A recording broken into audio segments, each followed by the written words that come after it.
पंजाब साहित्य अकेडमी वालों तुहाडा बहुत बहुत स्वागत। कोई शायर कहता है कि मैंने उनको इतना देखा जितना देखा जा सकता था, लेकिन फिर भी दो आंखों से कितना देखा जा सकता था। वाह। पर दोस्तों ਜਦੋਂ ਇਹ ਦੋ ਅੱਖਾਂ ਮੀਡੀਆ ਦੀਆਂ ਅੱਖਾਂ ਦੇ ਨਾਲ ਮਿਲ ਜਾਂਦੀਆਂ ਨੇ, ਸਾਹਿਤ ਦੀਆਂ ਅੱਖਾਂ ਨਾਲ ਮਿਲ ਜਾਂਦੀਆਂ ਨੇ, ਇਸ ਵਰਚੁਅਲ ਸੰਸਾਰ ਦੀਆਂ ਅੱਖਾਂ ਨਾਲ ਮਿਲ ਜਾਂਦੀਆਂ ਨੇ, ਤਾਂ ਇਹ ਅੱਖਾਂ ਹਜ਼ਾਰਾਂ ਅੱਖਾਂ ਹੋ ਜਾਂਦੀਆਂ ਨੇ। ਤੇ ਅੱਜ ਹਜ਼ਾਰਾਂ ਅੱਖਾਂ ਤੇ ਹਜ਼ਾਰਾਂ ਰੂਹਾਂ ਆਪਾਂ ਨੂੰ ਇਸ ਵੇਲੇ ਪੂਰੀ ਦੁਨੀਆ ਦੇ ਵਿੱਚ ਲਾਈਵ ਦਿਖ ਰਹੀਆਂ ਨੇ। ਤੇ ਸਾਡੇ ਵਿਚਕਾਰ ਅੱਜ ਜੋ ਪਰਸਨੈਲਿਟੀਜ਼ ਨੇ ਉਹ ਵੀ ਮੀਡੀਆ ਦੇ ਨਾਲ ਜੁੜੀ ਹੋਈ ਪਰਸਨੈਲਿਟੀ ਹੈ ਡਾਕਟਰ ਲਖਵਿੰਦਰ ਸਿੰਘ ਜੌਹਲ। ਇਹਨਾਂ ਨੂੰ ਅਸੀਂ ਤੁਹਾਡੇ ਰੂਬਰੂ ਕਰ ਰਹੇ ਹਾਂ। ਸੋ ਡਾਕਟਰ ਲਖਵਿੰਦਰ ਜੌਹਲ ਜੀ, ਤੁਹਾਡਾ ਬਹੁਤ-ਬਹੁਤ ਸਵਾਗਤ ਹੈ ਪੰਜਾਬ ਸਾਹਿਤ ਅਕੈਡਮੀ ਵੱਲੋਂ। ਬਹੁਤ-ਬਹੁਤ ਮਿਹਰਬਾਨੀ ਜੀ। ਇਹਨਾਂ ਦੇ ਨਾਲ ਹੀ ਜੋ ਦੂਜੇ ਮਹਿਮਾਨ ਨੇ ਸਾਡੇ ਸ਼ਾਇਰ ਜਿਹੜੇ ਸਿਰਜਣਾ ਦੇ ਪਲ ਦੇ ਰੂਪ ਦੇ ਵਿੱਚ ਸਾਡੇ ਨਾਲ ਜੁੜਦੇ ਨੇ ਰੋਜ਼, ਉਹ ਨੇ ਅਨਿਲ ਆਦਮ ਜੀ। ਸੋ ਅਨਿਲ ਆਦਮ ਜੀ, ਤੁਹਾਡਾ ਵੀ ਬਹੁਤ-ਬਹੁਤ ਸਵਾਗਤ। ਬਹੁਤ ਸ਼ੁਕਰੀਆ ਜੀ। ਸੰਕਟ ਕਾਲ ਦੇ ਇਸ ਦੌਰ ਦੇ ਵਿੱਚ ਤੁਹਾਡੇ ਨਾਲ ਮਿਲਣ ਦਾ ਜੋ ਤੁਹਾਡੇ ਨਾਲ ਰਾਬਤਾ ਕਰਨ ਦਾ ਜੋ ਤਰੀਕਾ ਪੰਜਾਬ ਸਾਹਿਤ ਅਕੈਡਮੀ ਨੇ ਡਾਕਟਰ ਸਰਬਜੀਤ ਕੌਰ ਸੋਹਲ ਹੋਰਾਂ ਦੀ ਅਗਵਾਈ ਦੇ ਵਿੱਚ ਤੇ ਡਾਕਟਰ ਸਤੀਸ਼ ਕੁਮਾਰ ਵਰਮਾ ਹੋਰਾਂ ਦੀ ਅਗਵਾਈ ਦੇ ਵਿੱਚ ਜੋ ਤਲਾਸ਼ਣ ਦੀ ਕੋਸ਼ਿਸ਼ ਕੀਤੀ ਹੈ, ਉਹ ਇਸ ਵਰਚੁਅਲ ਸੰਸਾਰ ਰਾਹੀਂ, ਜ਼ੂਮ ਰਾਹੀਂ ਤੇ ਫੇਸਬੁੱਕ ਰਾਹੀਂ ਤੇ YouTube ਰਾਹੀਂ ਅਸੀਂ ਤੁਹਾਡੇ ਨਾਲ ਜੁੜਨ ਦੀ ਕੋਸ਼ਿਸ਼ ਕੀਤੀ ਹੈ। ਤੇ ਅੱਜ ਸਾਡਾ 9ਵਾਂ ਦਿਨ ਹੈ। ਇਸ 9ਵੇਂ ਦਿਨ ਦੇ ਵਿੱਚ ਜਿੱਥੇ ਪਿਛਲੇ 8 ਦਿਨਾਂ ਦੇ ਵਿੱਚ ਤੁਸੀਂ ਪੰਜਾਬ ਦੀਆਂ ਵੱਡੀਆਂ ਸ਼ਖਸੀਅਤਾਂ ਨੂੰ, ਵੱਡੀਆਂ ਹਸਤੀਆਂ ਨੂੰ ਮਿਲੇ ਹੋ, ਅੱਜ ਉਸੇ ਲੜੀ ਦੇ ਵਿੱਚ ਸਾਡੇ ਵਿਚਕਾਰ ਸਾਡੇ ਨਾਲ ਸ਼ਾਮਲ ਨੇ ਡਾਕਟਰ ਲਖਵਿੰਦਰ ਜੌਹਲ। ਡਾਕਟਰ ਲਖਵਿੰਦਰ ਸਿੰਘ ਜੌਹਲ ਇੱਕ ਪਾਸੇ ਮੀਡੀਆ ਦੇ ਨਾਲ ਜੁੜੇ ਹੋਏ ਨੇ, ਦੂਜੇ ਪਾਸੇ ਸਾਹਿਤ ਦੇ ਨਾਲ ਜੁੜੇ ਹੋਏ ਨੇ, ਤੀਜੇ ਪਾਸੇ ਪੰਜਾਬ ਕਲਾ ਪਰਿਸ਼ਦ ਦੇ ਸਕੱਤਰ ਜਨਰਲ ਦੇ ਰੂਪ ਦੇ ਵਿੱਚ ਸਾਡੇ ਨਾਲ ਨੇ। ਸੋ ਅਸੀਂ ਇਹਨਾਂ ਨੂੰ ਜਿੱਥੇ ਜੀ ਆਇਆਂ ਕਹਿੰਦੇ ਆ, ਉੱਥੇ ਸਾਨੂੰ ਬਹੁਤ ਮਾਣ ਹੈ ਇਸ ਗੱਲ ਦਾ ਕਿ ਸਾਡੇ ਨਾਲ ਡਾਕਟਰ ਲਖਵਿੰਦਰ ਸਿੰਘ ਜੌਹਲ ਜੋ ਸ਼ਖਸੀਅਤ ਜੁੜੇ ਨੇ, ਉਹ ਸਾਡੇ ਪੰਜਾਬ ਦੀ ਮੰਨੀ ਪ੍ਰਮੰਨੀ ਹਸਤੀ ਨੇ। ਬਹੁਤ ਸਾਰੀਆਂ ਇਹਨਾਂ ਨੇ ਕਿਤਾਬਾਂ ਲਿਖੀਆਂ ਨੇ, ਜਿਹਦੇ ਵਿੱਚ ਬਹੁਤ ਦੇਰ ਹੋਈ ਇਹਨਾਂ ਦੀ ਕਵਿਤਾ ਦੀ ਕਿਤਾਬ, ਮਨੋਵੇਗ ਇਹਨਾਂ ਦੀ ਕਵਿਤਾ ਦੀ ਕਿਤਾਬ, ਇਸ ਤਰ੍ਹਾਂ ਸਾਹਾਂ ਦੀ ਸਰਗਮ ਇਹਨਾਂ ਦੀ ਕਵਿਤਾ ਦੀ ਕਿਤਾਬ, ਇੱਕ ਸੁਪਨਾ ਇੱਕ ਸੰਵਾਦ, ਫਿਰ ਬਲੈਕ ਹੋਲ ਇੱਕ ਲੰਬੀ ਕਵਿਤਾ, ਇਸ ਤਰ੍ਹਾਂ ਹੀ ਸ਼ਬਦਾਂ ਦੀ ਸੰਸਦ ਤੇ ਅਣਲਿਖੇ ਵਰਕੇ ਤੇ ਹੋਰ ਬਹੁਤ ਸਾਰੀਆਂ ਕਿਤਾਬਾਂ। ਇਸ ਦੇ ਨਾਲ ਨਾਲ ਪੰਜਾਬ ਪ੍ਰੈਸ ਕਲੱਬ ਦੇ ਪ੍ਰਧਾਨ ਨੇ ਡਾਕਟਰ ਲਖਵਿੰਦਰ ਸਿੰਘ ਜੌਹਲ। ਸਾਹਿਤ ਨੂੰ ਪ੍ਰਮੋਟ ਕਰਨ ਵਾਲੀ ਸਭ ਤੋਂ ਵੱਡੀ ਸੰਸਥਾ ਪੰਜਾਬ ਕਲਾ ਪਰਿਸ਼ਦ, ਜਿਹਦੇ ਤਹਿਤ 3 ਅਕੈਡਮੀਆਂ ਕੰਮ ਕਰਦੀਆਂ ਨੇ। ਉਹਨਾਂ 3 ਅਕੈਡਮੀਆਂ ਦੇ ਵਿੱਚੋਂ ਇੱਕ ਜੋ ਸਾਡੀ ਆਪਣੀ ਪੰਜਾਬ ਸਾਹਿਤ ਅਕੈਡਮੀ ਹੈ, ਜਿਹਦੇ ਬੈਨਰ ਥੱਲੇ ਇਹ ਸਮਾਗਮ ਹੋ ਰਿਹਾ, ਉਸ ਅਦਾਰੇ ਦੇ ਜਿਹੜੇ ਹੈਗੇ ਨੇ ਸਕੱਤਰ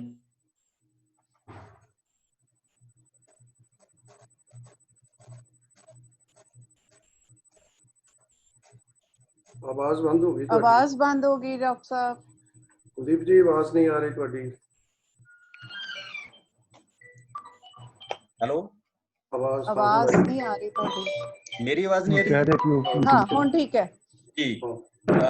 दूरदर्शन ਦੇ ਨਾਲ ਲੰਮਾ ਸਮਾਂ ਜੁੜੇ ਰਹੇ ਨੇ। ਇਸ ਤੋਂ ਇਲਾਵਾ ਨਵਾਂ ਜ਼ਮਾਨਾ ਅਖਬਾਰ ਦੇ ਸਬ ਐਡੀਟਰ ਰਹੇ ਨੇ। ਇਸੇ ਤਰ੍ਹਾਂ ਹੀ ਸਬ ਐਡੀਟਰ ਰਹੇ ਨੇ ਅਜੀਤ ਅਖਬਾਰ ਦੇ ਵਿੱਚ। ਕਾਵਲੋਕ ਮੈਗਜ਼ੀਨ ਕੱਢ ਰਹੇ ਨੇ। दूरदर्शन ਦੇ ਕਿੰਨੇ ਹੀ ਪ੍ਰੋਗਰਾਮਾਂ ਦੇ ਵਿੱਚ ਇਹਨਾਂ ਦੀ ਸ਼ਮੂਲੀਅਤ ਰਹੀ ਹੈ। ਸੋ ਬਹੁਤ ਜ਼ਿੰਦਗੀ ਦੇ ਵੱਖ-ਵੱਖ ਪਾਸਾਰਾਂ ਦੇ ਨਾਲ ਜੁੜੇ ਹੋਏ ਡਾਕਟਰ ਲਖਵਿੰਦਰ ਸਿੰਘ ਜੌਹਲ ਸਾਡੇ ਵਿਚਕਾਰ ਨੇ। ਤੇ ਇਸੇ ਤਰ੍ਹਾਂ ਹੀ ਅਨਿਲ ਆਦਮ ਪੰਜਾਬ ਦੇ ਸਕੂਲਾਂ ਦੇ ਵਿੱਚ ਜੇ ਅਧਿਆਪਕ ਮੇਰੀ ਇਸ ਆਵਾਜ਼ ਨੂੰ ਸੁਣ ਰਹੇ ਹੋਣ ਤਾਂ ਉਹਨਾਂ ਨੇ ਇੱਕ ਗੀਤ ਸੁਣਿਆ ਹੋਣਾ, ਇੱਕ ਬਾਲ ਗੀਤ ਕਿ ਮੈਡਮ ਜੀ ਨਮਸਤੇ, ਸੋਹਣੇ ਸਾਡੇ ਬਸਤੇ, ਸੋਹਣੀ ਤੁਹਾਡੀ ਸਕੂਟੀ, ਸਾਨੂੰ ਵੀ ਦੇ ਦਿਓ ਝੂਟੀ, ਰੱਜ ਰੱਜ ਕੇ ਅਸੀਂ ਪੜ੍ਹਨਾ ਹੈ, ਅਸੀਂ ਵੀ ਮੈਡਮ ਬਣਨਾ ਹੈ, ਅਸੀਂ ਵੀ ਟੀਚਰ ਬਣਨਾ ਹੈ। ਮੇਰੇ ਖਿਆਲ 'ਚ ਪੰਜਾਬ ਦੇ ਹਰ ਸਕੂਲ ਦੇ ਹਰ ਬੱਚੇ ਨੂੰ ਇਹ ਗੀਤ ਆਉਂਦਾ ਹੋਣਾ। ਤੇ ਇਸ ਗੀਤ ਦੇ ਰਚੇਤਾ ਅਨਿਲ ਆਦਮ ਸਾਡੇ ਨਾਲ ਨੇ। ਪੰਜਾਬੀ ਦੇ ਬਹੁਤ ਅੱਛੇ ਕਵੀ ਨੇ। ਇਹਨਾਂ ਦੀਆਂ 2 ਕਿਤਾਬਾਂ ਆਈਆਂ ਨੇ, ਇੰਨੀ ਮੇਰੀ ਬਾਤ ਤੇ ਇਸ ਤਰ੍ਹਾਂ ਇੱਕ ਕਵਿਤਾ ਬਾਹਰ ਉਦਾਸ ਖੜੀ ਹੈ, ਤੇ ਨਾਲ ਨਾਲ ਇਹਨਾਂ ਦੇ ਅਨੁਵਾਦ ਦਾ ਕੰਮ ਵੀ ਕੀਤਾ ਹੈ। ਸੋ ਇਹਨਾਂ ਦੋਨੇ ਪਰਸਨੈਲਿਟੀਜ਼ ਨੂੰ, ਡਾਕਟਰ ਲਖਵਿੰਦਰ ਸਿੰਘ ਜੌਹਲ ਤੇ ਅਨਿਲ ਆਦਮ ਹੋਰਾਂ ਨੂੰ ਅਸੀਂ ਦਿਲੋਂ ਜੀ ਆਇਆਂ ਆਖਦੇ ਹਾਂ। ਤੇ ਮੈਂ ਡਾਕਟਰ ਸਰਬਜੀਤ ਕੌਰ ਸੋਹਲ ਹੋਰਾਂ ਨੂੰ ਬੇਨਤੀ ਕਰਦਾ ਕਿ ਪੰਜਾਬ ਸਾਹਿਤ ਅਕੈਡਮੀ ਦੇ ਪ੍ਰਧਾਨ ਹੋਣ ਦੇ ਨਾਤੇ ਸਾਡੇ ਮਹਿਮਾਨਾਂ ਨੂੰ ਜੀ ਆਇਆਂ ਕਹਿਣ। ਬਹੁਤ ਸ਼ੁਕਰੀਆ ਡਾਕਟਰ ਕੁਲਦੀਪ ਦੀਪ ਜੀ। ਜੀ, ਪੰਜਾਬ ਸਾਹਿਤ ਅਕੈਡਮੀ ਦੇ ਸੰਕਟ ਕਾਲ ਅਤੇ ਸਾਹਿਤ ਦੇ ਅੱਜ 9ਵੇਂ ਦਿਨ ਦੇ ਵਿੱਚ ਅਸੀਂ ਸ਼ਾਮਲ ਹੋ ਰਹੇ ਹਾਂ।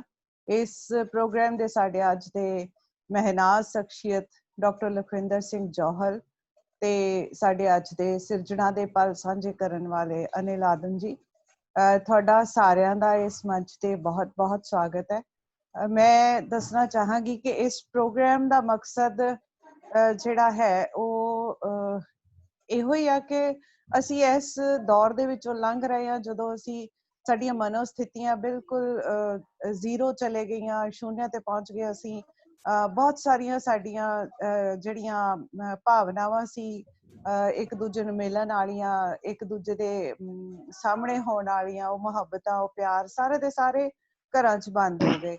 ਤੇ ਇਸ ਕਾਰਨ ਜਿਹੜੇ ਹੈ ਕਿ ਆਮ ਬੰਦਾ, ਜਿੱਥੇ ਆਰਥਿਕਤਾ ਵੀ ਪ੍ਰਭਾਵਿਤ ਹੋਈ ਹੈ, ਵਿਦਿਆਰਥੀਆਂ ਦਾ ਭਵਿੱਖ ਵੀ ਪ੍ਰਭਾਵਿਤ ਹੋਇਆ, ਔਰ ਜਿਹੜੀ ਉਹ ਦੁਚਿੱਤੀਆਂ ਵਾਲੀ ਹੈ, ਦੁਚਿੱਤੀਆਂ ਵੀ ਅਨਿਸ਼ਚਿਤਤਾ ਜਿਹੜੀ ਹੈ, ਉਸ ਤੋਂ ਵੀ ਮੁਕਤੀ ਕਿਤੇ ਨਾ ਕਿਤੇ ਅਜੇ ਮਿਲਣ ਦੀ ਕੋਈ ਉਮੀਦ ਵੀ ਨਹੀਂ ਹੈ। ਸੋ ਅਸੀਂ ਕੋਸ਼ਿਸ਼ ਕੀਤੀ ਹੈ ਕਿ ਜੌਲ ਸਾਹਿਬ ਸਾਡੇ ਨਾਲ ਬਹੁਤ ਸਾਰੇ ਜਿਹੜੇ ਲੇਖਕ ਨੇ ਉਹ ਜੁੜੇ ਨੇ, ਬਹੁਤ ਸਾਰੇ ਦਰਸ਼ਕ ਜਿਨ੍ਹਾਂ ਨੂੰ ਅਸੀਂ ਦਰਸ਼ਕ ਸਰੋਤੇ ਵੀ ਕਹਿ ਦਿੰਦੇ ਹਾਂ, ਔਰ ਇਹਨਾਂ ਦੇ ਵਿੱਚ ਵਿਦਿਆਰਥੀਆਂ ਤੋਂ ਲੈ ਕੇ ਕਾਲਜ ਦੇ ਅਧਿਆਪਕਾਂ ਤੋਂ ਲੈ ਕੇ ਲੇਖਕ, ਦੇਸ਼ ਵਿਦੇਸ਼ ਦੇ ਲੇਖਕ ਤੇ ਬਹੁਤ ਸਾਰੇ ਜਿਵੇਂ ਰਿਸ਼ਤੇਦਾਰ, ਬਜ਼ੁਰਗ, ਉਹ ਸਾਰੇ ਦੇ ਸਾਰੇ ਜਿਹੜੇ ਆ ਉਹ ਇਸ ਪ੍ਰੋਗਰਾਮ ਨੂੰ ਵੇਖ ਰਹੇ ਹੁੰਦੇ ਨੇ। ਤੇ ਅਸੀਂ ਉਹਨਾਂ ਦੇ ਨਾਮ ਵੀ ਨੋਟ ਕਰਦੇ ਹਾਂ। ਕੋਸ਼ਿਸ਼ ਕਰਾਂਗੇ ਕਿ ਅਸੀਂ ਅੰਤ ਦੇ ਵਿੱਚ ਉਹਨਾਂ ਦੇ, ਕਿਉਂਕਿ ਜਦੋਂ ਕਮੈਂਟ ਪਾਉਂਦੇ ਆ ਤਾਂ ਉਹਨਾਂ ਦਾ ਨਾਮ ਸਕਰੀਨ ਤੇ ਆ ਜਾਂਦਾ ਹੈ, ਸੋ ਮੈਂ ਦੂਸਰੇ ਫੋਨ ਤੋਂ ਉਹਨਾਂ ਦੇ ਨਾਮ ਨੋਟ ਕਰਦੀ ਰਹਾਂਗੀ।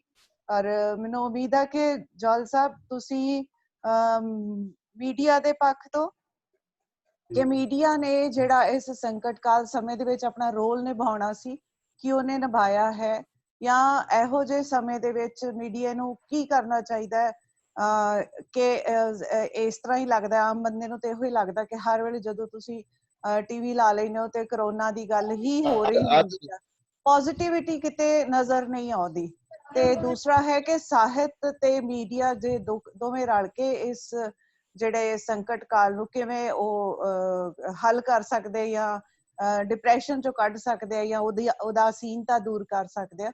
ਸੋ ਸਾਡਾ ਇਹੋ ਹੀ ਮਕਸਦ ਹੈ। ਸੋ ਸਾਡੇ ਨਾਲ ਜੁੜੇ ਰਹੋ। ਤੇ ਹੁਣ ਅਸੀਂ ਤੁਹਾਡਾ ਇੱਕ ਵਾਰੀ ਫੇਰ ਜੌਲ ਸਾਹਿਬ, ਤੁਹਾਡਾ ਬਹੁਤ ਸਵਾਗਤ ਹੈ। ਅਨਿਲ ਆਦਮ ਜੀ, ਤੁਹਾਡਾ ਬਹੁਤ ਸਵਾਗਤ ਹੈ। ਤੇ ਜੌਲ ਸਾਹਿਬ ਦੀ ਅਗਵਾਈ ਹਮੇਸ਼ਾ ਹੀ ਸਾਨੂੰ ਮੁਯੱਸਰ ਰਹਿੰਦੀ ਹੈ। ਪੰਜਾਬ ਸਾਹਿਤ ਅਕੈਡਮੀ ਨੂੰ ਇੱਕ ਇਹ ਵੀ ਫਾਇਦਾ ਕਿ ਆਪ ਸਾਹਿਤਕਾਰ ਨੇ, ਲੇਖਕ ਨੇ, ਸੋ ਸਾਡੇ ਨਾਲ ਇਹਨਾਂ ਦੀ ਜਿਹੜੀ ਸੋਹਰ ਆ ਉਹ ਪੰਜਾਬੀਅਤ ਵਾਲੀ ਰਲਦੀ ਹੁੰਦੀ ਆ।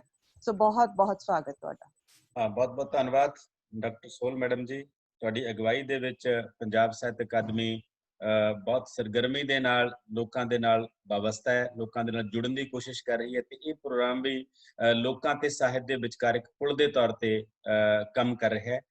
ਸੋ ਸਭ ਤੋਂ ਪਹਿਲਾਂ ਅਸੀਂ ਮਿਲਦੇ ਹਾਂ ਅਨਿਲ ਆਦਮ ਹੋਰਾਂ ਨੂੰ। ਅਨਿਲ ਆਦਮ ਬਾਰੇ ਪਹਿਲਾਂ ਮੈਂ ਤੁਹਾਨੂੰ ਦੱਸ ਚੁੱਕਿਆ ਕਿ ਬਾਲ ਸਾਹਿਤ ਲਿਖਦੇ ਨੇ, ਬਹੁਤ ਸੋਹਣੀਆਂ ਕਵਿਤਾਵਾਂ ਲਿਖਦੇ ਨੇ, ਘੱਟ ਲਿਖਦੇ ਨੇ ਪਰ ਬਹੁਤ ਸੋਹਣਾ ਲਿਖਦੇ ਨੇ। ਆਓ ਆਪਾਂ 5 ਮਿੰਟ ਅਨਿਲ ਆਦਮ ਹੋਰਾਂ ਦੀਆਂ ਕਵਿਤਾਵਾਂ ਨੂੰ ਮਾਣੀਏ, ਫਿਰ ਆਪਾਂ ਡਾਕਟਰ ਲਖਵਿੰਦਰ ਜੌਲ ਹੋਰਾਂ ਨਾਲ ਖੁੱਲੀਆਂ ਗੱਲਾਂ ਬਾਤਾਂ ਕਰਾਂਗੇ। ਅਨਿਲ ਆਦਮ ਜੀ, ਬਹੁਤ ਬਹੁਤ ਸ਼ੁਕਰੀਆ ਡਾਕਟਰ ਕੁਲਦੀਪ ਜੀ, ਤੇ ਬਹੁਤ ਬਹੁਤ ਧੰਨਵਾਦ ਪੰਜਾਬ ਸਾਹਿਤ ਅਕੈਡਮੀ ਦਾ ਔਰ ਸਭ ਦਾ। ਤੋ ਮੈਂ ਸਿੱਧਾ ਕਵਿਤਾ ਹੀ ਸੁਣਾਉਣਾ ਤੁਹਾਨੂੰ। ਜੀ ਜੀ। ਇੱਕ ਕਵਿਤਾ ਜੀ, ਕੁੜੀ ਚਿੜੀ। ਦੋਸਤ ਆਖਦੇ ਨੇ ਯਾਰ ਕੋਈ ਕੁੜੀ ਚਿੜੀ ਦੀ ਗੱਲ ਸੁਣਾ। ਦੋਸਤ ਆਖਦੇ ਨੇ ਯਾਰ ਕੋਈ ਕੁੜੀ ਚਿੜੀ ਦੀ ਗੱਲ ਸੁਣਾ, ਮੈਂ ਮਾਂ ਦੀ ਗੱਲ ਛੋਹ ਲੈਂਦਾ ਹਾਂ। ਮਾਂ ਵੀ ਤਾਂ ਕੁੜੀ ਚਿੜੀ ਸੀ ਕਦੇ। ਦੋਸਤ ਆਖਦੇ ਨੇ ਯਾਰ ਕੋਈ ਕੁੜੀ ਚਿੜੀ ਦੀ ਗੱਲ ਸੁਣਾ, ਮੈਂ ਮਾਂ ਦੀ ਗੱਲ ਛੋਹ ਲੈਂਦਾ ਹਾਂ। ਮਾਂ ਵੀ ਤਾਂ ਕੁੜੀ ਚਿੜੀ ਸੀ ਕਦੇ, ਫਿਰ ਉਸਦਾ ਵਿਆਹ ਹੋ ਗਿਆ, ਘਰ ਬਾਹਰ ਬੱਚੇ, ਤੇ ਰਾਸ਼ਨ ਦੀ ਲੰਮੀ ਕਤਾਰ ਵਿੱਚ ਚਿੜੀ ਦੇ ਪਰਾਂ ਦੀ ਪਰਵਾਜ਼ ਗੁੰਮ ਹੋ ਗਈ। ਉਸਦੇ ਸ਼ੌਂਕ ਦੇ ਸਿਆਹ ਵਾਲਾਂ ਨੂੰ ਫਿਕਰਾਂ ਦੇ ਧੌਲੇ ਖਾ ਗਏ। ਉਸਦੇ ਸ਼ੌਂਕ ਦੇ ਸਿਆਹ ਵਾਲਾਂ ਨੂੰ ਫਿਕਰਾਂ ਦੇ ਧੌਲੇ ਖਾ ਗਏ। ਇੱਕ ਇੱਕ ਕਰਕੇ ਉਸਦੇ ਸਾਰੇ ਚਾਅ ਮਰ ਗਏ। ਪਰ ਮਾਂ ਜਿਉਂਦੀ ਰਹੀ, ਪਰ ਮਾਂ ਜਿਉਂਦੀ ਰਹੀ ਆਪਣੇ ਬਾਲ, ਆਪਣੇ ਸੁਪਨੇ ਦੇ ਆਸਰੇ। ਪਰ ਮਾਂ ਜਿਉਂਦੀ ਰਹੀ ਆਪਣੇ ਬਾਲ, ਆਪਣੇ ਸੁਪਨੇ ਦੇ ਆਸਰੇ। ਮਾਂ ਸੁਪਨੇ ਨੂੰ ਅਥਰੂ ਦੀ ਛਾਂ ਕਰਦੀ ਰਹੀ ਤੇ ਸੁਪਨਾ ਜਵਾਨ ਹੁੰਦਾ ਗਿਆ। ਮਾਂ ਸੁਪਨੇ ਨੂੰ ਅਥਰੂ ਦੀ ਛਾਂ ਕਰਦੀ ਰਹੀ ਤੇ ਸੁਪਨਾ ਜਵਾਨ ਹੁੰਦਾ ਗਿਆ। ਜਵਾਨ ਹੋਇਆ ਸੁਪਨਾ ਰੋਟੀ ਦੇ ਜੰਗਲ 'ਚ ਭਟਕ ਗਿਆ, ਮੁੜ ਨਹੀਂ ਆਇਆ। ਤੇ ਹੁਣ ਮਾਂ ਅੱਖੀਆਂ 'ਚ ਉਡੀਕ ਭਰ ਕੇ ਜਲਾਵਤਨ ਸੁਪਨੇ ਨੂੰ ਉਡੀਕਦੀ ਹੈ। ਤੇ ਮਾਂ ਦੀਆਂ ਅੱਖੀਆਂ 'ਚ ਮੋਤੀਆ ਉਤਰ ਆਇਆ ਹੈ ਤੇ ਮਾਂ ਮਰ ਰਹੀ ਹੈ। ਮਾਂ ਵੀ ਤਾਂ ਕੁੜੀ ਕਿਹੜੀ ਸੀ ਕਦੇ। वाह ਕੀ ਬਾਤ ਹੈ, ਬਹੁਤ ਵਧੀਆ, ਬਹੁਤ ਬਹੁਤ ਵਧੀਆ ਵਧੀਆ, ਬਹੁਤ ਅੱਛਾ। ਜੀ। ਇੱਕ ਨਜ਼ਮ ਹੋਰ ਮੈਂ ਤੁਹਾਡੇ ਨਾਲ ਸਾਂਝੀ ਕਰਦਾ। ਇਸ ਤੋਂ ਪਹਿਲਾਂ ਜੀ ਇਸ ਤੋਂ ਪਹਿਲਾਂ ਕਿ ਸਾਡੇ ਅਥਰੂਆਂ ਨੂੰ ਵੀ ਭਗੌੜਾ ਕਰਾਰ ਦੇ ਕੇ, ਇਸ ਤੋਂ ਪਹਿਲਾਂ ਕਿ ਸਾਡੇ ਅਥਰੂਆਂ ਨੂੰ ਵੀ ਭਗੌੜਾ ਕਰਾਰ ਦੇ ਕੇ ਉਹ ਬਣਾ ਦੇਣ ਕੋਈ ਪੁਲਿਸ ਮੁਕਾਬਲਾ, ਕੁਝ ਸੋਚੀਏ ਸਾਥੀ। वाह ਇਸ ਤੋਂ ਪਹਿਲਾਂ ਕਿ ਸਾਡੇ ਅਥਰੂਆਂ ਨੂੰ ਵੀ ਭਗੌੜਾ ਕਰਾਰ ਦੇ ਕੇ ਉਹ ਬਣਾ ਦੇਣ ਕੋਈ ਪੁਲਿਸ ਮੁਕਾਬਲਾ, ਕੁਝ ਸੋਚੀਏ ਸਾਥੀ। ਇੱਥੇ ਤਾਂ ਹਾਂ ਦਾ ਨਾਰਾ ਵੀ ਅਰਾਜਕਤਾ ਹੈ ਤੇ ਬੇਵਸ ਚੁੱਪ ਵੀ ਸਾਜ਼ਿਸ਼। ਵਾਹ ਇੱਥੇ ਤਾਂ ਹਾਂ ਦਾ ਨਾਰਾ ਵੀ ਅਰਾਜਕਤਾ ਹੈ ਤੇ ਬੇਵਸ ਚੁੱਪ ਵੀ ਸਾਜ਼ਿਸ਼। ਰੋਟੀ ਦਾ ਕੀ ਰੋਟੀ ਦਾ ਖਾਪ ਵੀ ਬਗਾਵਤ ਹੈ ਇੱਥੇ ਤੇ ਭੁੱਖੇ ਪੇਟ ਚੁੱਪਚਾਪ ਸੌਂ ਜਾਣਾ ਅੱਜ ਕੱਲ੍ਹ ਮੁਖਤਾਰਾ ਹੈ। ਇੱਥੇ ਤਾਂ ਮੁਹੱਬਤ ਵੀ ਸ਼ਰਾਬ ਦੀ ਭੱਟੀ ਵਾਂਗ ਲੁੱਕ ਕੇ ਲਾਉਣੀ ਪੈਂਦੀ ਹੈ। ਕੀ ਬਾਤ ਹੈ। ਇੱਥੇ ਤਾਂ ਮੁਹੱਬਤ ਵੀ ਸ਼ਰਾਬ ਦੀ ਭੱਟੀ ਵਾਂਗ ਲੁੱਕ ਕੇ ਲਾਉਣੀ ਪੈਂਦੀ ਹੈ। ਸੁਪਨੇ ਨਜ਼ਾਇਜ਼ ਬਾਲਾਂ ਦੀ ਤਰ੍ਹਾਂ ਨੇ, ਜੇ ਆਪ ਜਿਉਣਾ ਹੈ ਤਾਂ ਇਹਨਾਂ ਦਾ ਗਰਭਪਾਤ ਲਾਜ਼ਮੀ ਹੈ। वाह ਦਿਲਾਂ ਦੇ ਸੌਦੇ ਇੱਥੇ ਹੁਣ ਕੌਣ ਕਰਦਾ ਹੈ। ਇੱਥੇ ਤਾਂ ਦੋਵੇਂ ਗੁਰਦੇ ਵੇਚ ਕੇ ਵੀ ਲਾਡੋ ਰਾਣੀ ਦਾ ਵਿਆਹ ਨਹੀਂ ਹੋਣਾ। ਕੀ ਬਾਤ ਹੈ। ਦਿਲਾਂ ਦੇ ਸੌਦੇ ਇੱਥੇ ਹੁਣ ਕੌਣ ਕਰਦਾ ਹੈ। ਇੱਥੇ ਤਾਂ ਦੋਵੇਂ ਗੁਰਦੇ ਵੇਚ ਕੇ ਵੀ ਲਾਡੋ ਰਾਣੀ ਦਾ ਵਿਆਹ ਨਹੀਂ ਹੋਣਾ। ਇੱਥੇ ਤੀਆਂ ਨਹੀਂ ਲੱਗਦੀਆਂ, ਧੀਆਂ ਬਲਦੀਆਂ ਨੇ ਤੇ ਸੰਵੇਦਨਾ ਦੀ ਗੱਲ ਇੱਥੇ ਕਿਸ ਨਾਲ ਕਰੀਏ। ਇੱਥੇ ਤਾਂ ਬਲਾਤਕਾਰ ਫਿਲਮ ਦਾ ਸਭ ਤੋਂ ਵਧੀਆ ਸੀਨ ਹੁੰਦਾ ਹੈ। ਕੀ ਬਾਤ ਹੈ। ਇੱਥੇ ਤਾਂ ਹਰ ਪਲ ਜਿਵੇਂ ਕੋਈ ਗੋਲੀ, ਇੱਥੇ ਤਾਂ ਹਰ ਪਲ ਜਿਵੇਂ ਕੋਈ ਗੋਲੀ ਪੁੜਪੁੜੀ 'ਚ ਧੱਸ ਰਹੀ ਹੋਵੇ। ਹਰ ਛਿਣ ਜਿਵੇਂ ਕੋਈ ਮੁਕੱਦਮਾ ਭੁਗਤਣਾ ਹੋਵੇ। ਹਰ ਕਦਮ ਜਿਵੇਂ ਕਿਸੇ ਮੁਕਾਬਲੇ ਤੋਂ ਗੁਜ਼ਰਨਾ ਹੋਵੇ। ਤੇ ਇਸ ਤੋਂ ਪਹਿਲਾਂ ਕਿ ਸਾਡੇ ਅਥਰੂਆਂ ਨੂੰ ਵੀ ਭਗੌੜਾ ਕਰਾਰ ਦੇ ਕੇ ਉਹ ਬਣਾ ਦੇਣ ਕੋਈ ਪੁਲਿਸ ਮੁਕਾਬਲਾ, ਕੁਝ ਸੋਚੀਏ ਸਾਥੀ। ਕੀ ਬਾਤ ਹੈ, ਕੀ ਬਾਤ ਹੈ, ਬਹੁਤ ਖੂਬਸੂਰਤ। ਤੇ ਹੈ 1 ਮਿੰਟ में एक कविता और सुना लेना छोटी जी, ये नहीं जरूर। हाँ, एक नज़म है बशंबरा डर नहीं लगता। आज मैं वो नज़म सुना लिया जिन्हें मैं बहुत कदे भी नहीं सुनाई स्टेज ते किते। जी। डर नहीं लगता, डर नहीं लगता हनेरे तो, अपने चार चफेरे तो, इस काले घुमन घेरे तो। बशंबरा डर नहीं लगता, डर नहीं लगता यादां तो, किताबां च धरे गुलाबां तो। डर नहीं लगता यादां तो, किताबां च धरे गुलाबां तो। आपे आ गईयां यादां तो। बशंबरा डर नहीं लगता, डर नहीं लगता रोटी तो, किसी दी खाधी बोटी तो, अपनी नीयत खोटी तो। बशंबरा डर नहीं लगता, डर नहीं लगता मिट्टी तो, मिट्टी खसमा पिट्टी तो, वापस हाँ जी। मोड़ी चिट्ठी तो। बशंबरा डर नहीं लगता, डर नहीं लगता मां कोलों, डर नहीं लगता मां कोलों, उस उजड़ गए घरां कोलों, मरन नूं लभदी थां कोलों। बशंबरा डर नहीं लगता, बशंबरा डर नहीं लगता। शुक्रिया दोस्तों। ਬਹੁਤ ਖੂਬ ਅਨਿਲ ਆਦਮ ਜੀ। ਬਹੁਤ ਵਧੀਆ, ਬਹੁਤ ਤੁਸੀਂ ਵਧੀਆ। ਵਰਤਮਾਨ ਦੇ ਦੌਰ ਦੇ ਵਿੱਚ ਜੋ ਸਹਿਮ ਦਾ ਮਾਹੌਲ ਹੈ, ਉਸ ਸਹਿਮ ਦੇ ਮਾਹੌਲ ਦੇ ਵਿੱਚ ਸਾਡੇ ਸੀਮਿਤ ਹੁੰਦੇ ਸੁਪਨੇ ਤੇ ਸਾਡੀਆਂ ਮਰਦੀਆਂ ਇੱਛਾਵਾਂ ਨੂੰ ਜ਼ੁਬਾਨ ਦਿੱਤੀ ਹੈ। ਸੱਚਮੁੱਚ ਇਹ ਸਾਡੇ ਸਮੇਂ ਦਾ ਕੁਰਖਤ ਜਸਾਰਤ ਹੈ ਜਿਹੜਾ ਸਾਨੂੰ ਜਿਉਣਾ ਪੈ ਰਿਹਾ ਤੇ ਜਿਹੜਾ ਸਾਨੂੰ ਹੰਡਾਉਣਾ ਪੈ ਰਿਹਾ ਹੈ। ਤੁਹਾਡਾ ਬਹੁਤ ਬਹੁਤ ਧੰਨਵਾਦ। ਤੁਸੀਂ ਸਾਡੇ ਨਾਲ ਬਣੇ ਰਹੋਗੇ ਇਸੇ ਤਰ੍ਹਾਂ। ਪਰ ਅਸੀਂ ਹੁਣ ਚੱਲਦੇ ਹਾਂ ਡਾਕਟਰ ਲਖਵਿੰਦਰ ਜੌਹਲ ਹੋਰਾਂ ਕੋਲੇ, ਜਿਨ੍ਹਾਂ ਨੇ ਇਸੇ ਕੁਰਖਤ ਯਥਾਰਥ ਨੂੰ ਬਹੁਤ ਲੰਮੇ ਸਮੇਂ ਤੋਂ ਦੇਖਿਆ ਤੇ ਬਹੁਤ ਨੇੜੇ ਤੋਂ ਦੇਖਿਆ ਹੈ, ਸਾਹਿਤ ਦੀ ਅੱਖ ਨਾਲ ਵੀ ਦੇਖਿਆ ਤੇ ਮੀਡੀਆ ਦੀ ਅੱਖ ਨਾਲ ਵੀ ਦੇਖਿਆ ਤੇ ਬਤੌਰ ਪ੍ਰਬੰਧਕ ਵੀ ਦੇਖਿਆ ਤੇ ਬਤੌਰ ਇਨਸਾਨ ਵੀ ਦੇਖਿਆ। ਸੋ ਜੌਹਲ ਸਾਹਿਬ, ਤੁਹਾਨੂੰ ਅਸੀਂ ਹੌਟ ਸੀਟ ਤੇ ਲੈ ਰਹੇ ਹਾਂ ਹੁਣ, ਤੇ ਤੁਸੀਂ ਇਸ ਤੋਂ ਬਾਅਦ ਸਾਡੇ ਨਾਲ ਬਹੁਤ ਸਾਰੀਆਂ ਗੱਲਾਂ ਕਰਨੀਆਂ ਨੇ, ਸਾਨੂੰ ਵਿੱਚ ਵਿੱਚ ਕੁਝ ਕਵਿਤਾਵਾਂ ਸੁਣਾਉਣੀਆਂ ਨੇ। ਕਵਿਤਾਵਾਂ ਦੀ ਤੁਹਾਨੂੰ ਛੋਟ ਹੈ, ਜਦੋਂ ਤੁਸੀਂ ਚਾਹੋ ਉਦੋਂ ਸੁਣਾ ਸਕਦੇ ਹੋ। ਪਹਿਲਾ ਸਵਾਲ ਆਪਾਂ ਇੱਥੋਂ ਸ਼ੁਰੂ ਕਰਦੇ ਹਾਂ, ਕਿਉਂਕਿ ਤੁਸੀਂ ਮੀਡੀਆ ਨਾਲ ਬਹੁਤ ਲੰਮਾ ਸਮਾਂ ਵਾਬਸਤਾ ਰਹੇ ਹੋ। ਇਸ ਵੇਲੇ ਅਸੀਂ ਪੂਰਾ ਸੰਸਾਰ ਦੁਨੀਆ ਨੂੰ ਮੀਡੀਆ ਦੀ ਅੱਖ ਨਾਲ ਦੇਖ ਰਿਹਾ ਹੈ। ਭਾਵੇਂ ਕਿਤੇ ਕੁਝ ਵੀ ਵਾਪਰ ਰਿਹਾ ਹੈ, ਇਸ ਸੰਕਟ ਕਾਲ ਦੇ ਦੌਰ ਦੇ ਵਿੱਚ ਜਿਹੜੀ ਸਭ ਤੋਂ ਵੱਡੀ ਮਹਾਮਾਰੀ ਆਈ, ਉਹ ਮੈਨੂੰ ਲੱਗਦਾ ਕਿ ਵੈਸੇ ਘੱਟ ਆਈ ਹੋਣੀ, ਮੀਡੀਆ ਰਾਹੀਂ ਵੱਧ ਆਈ ਹੋਣੀ।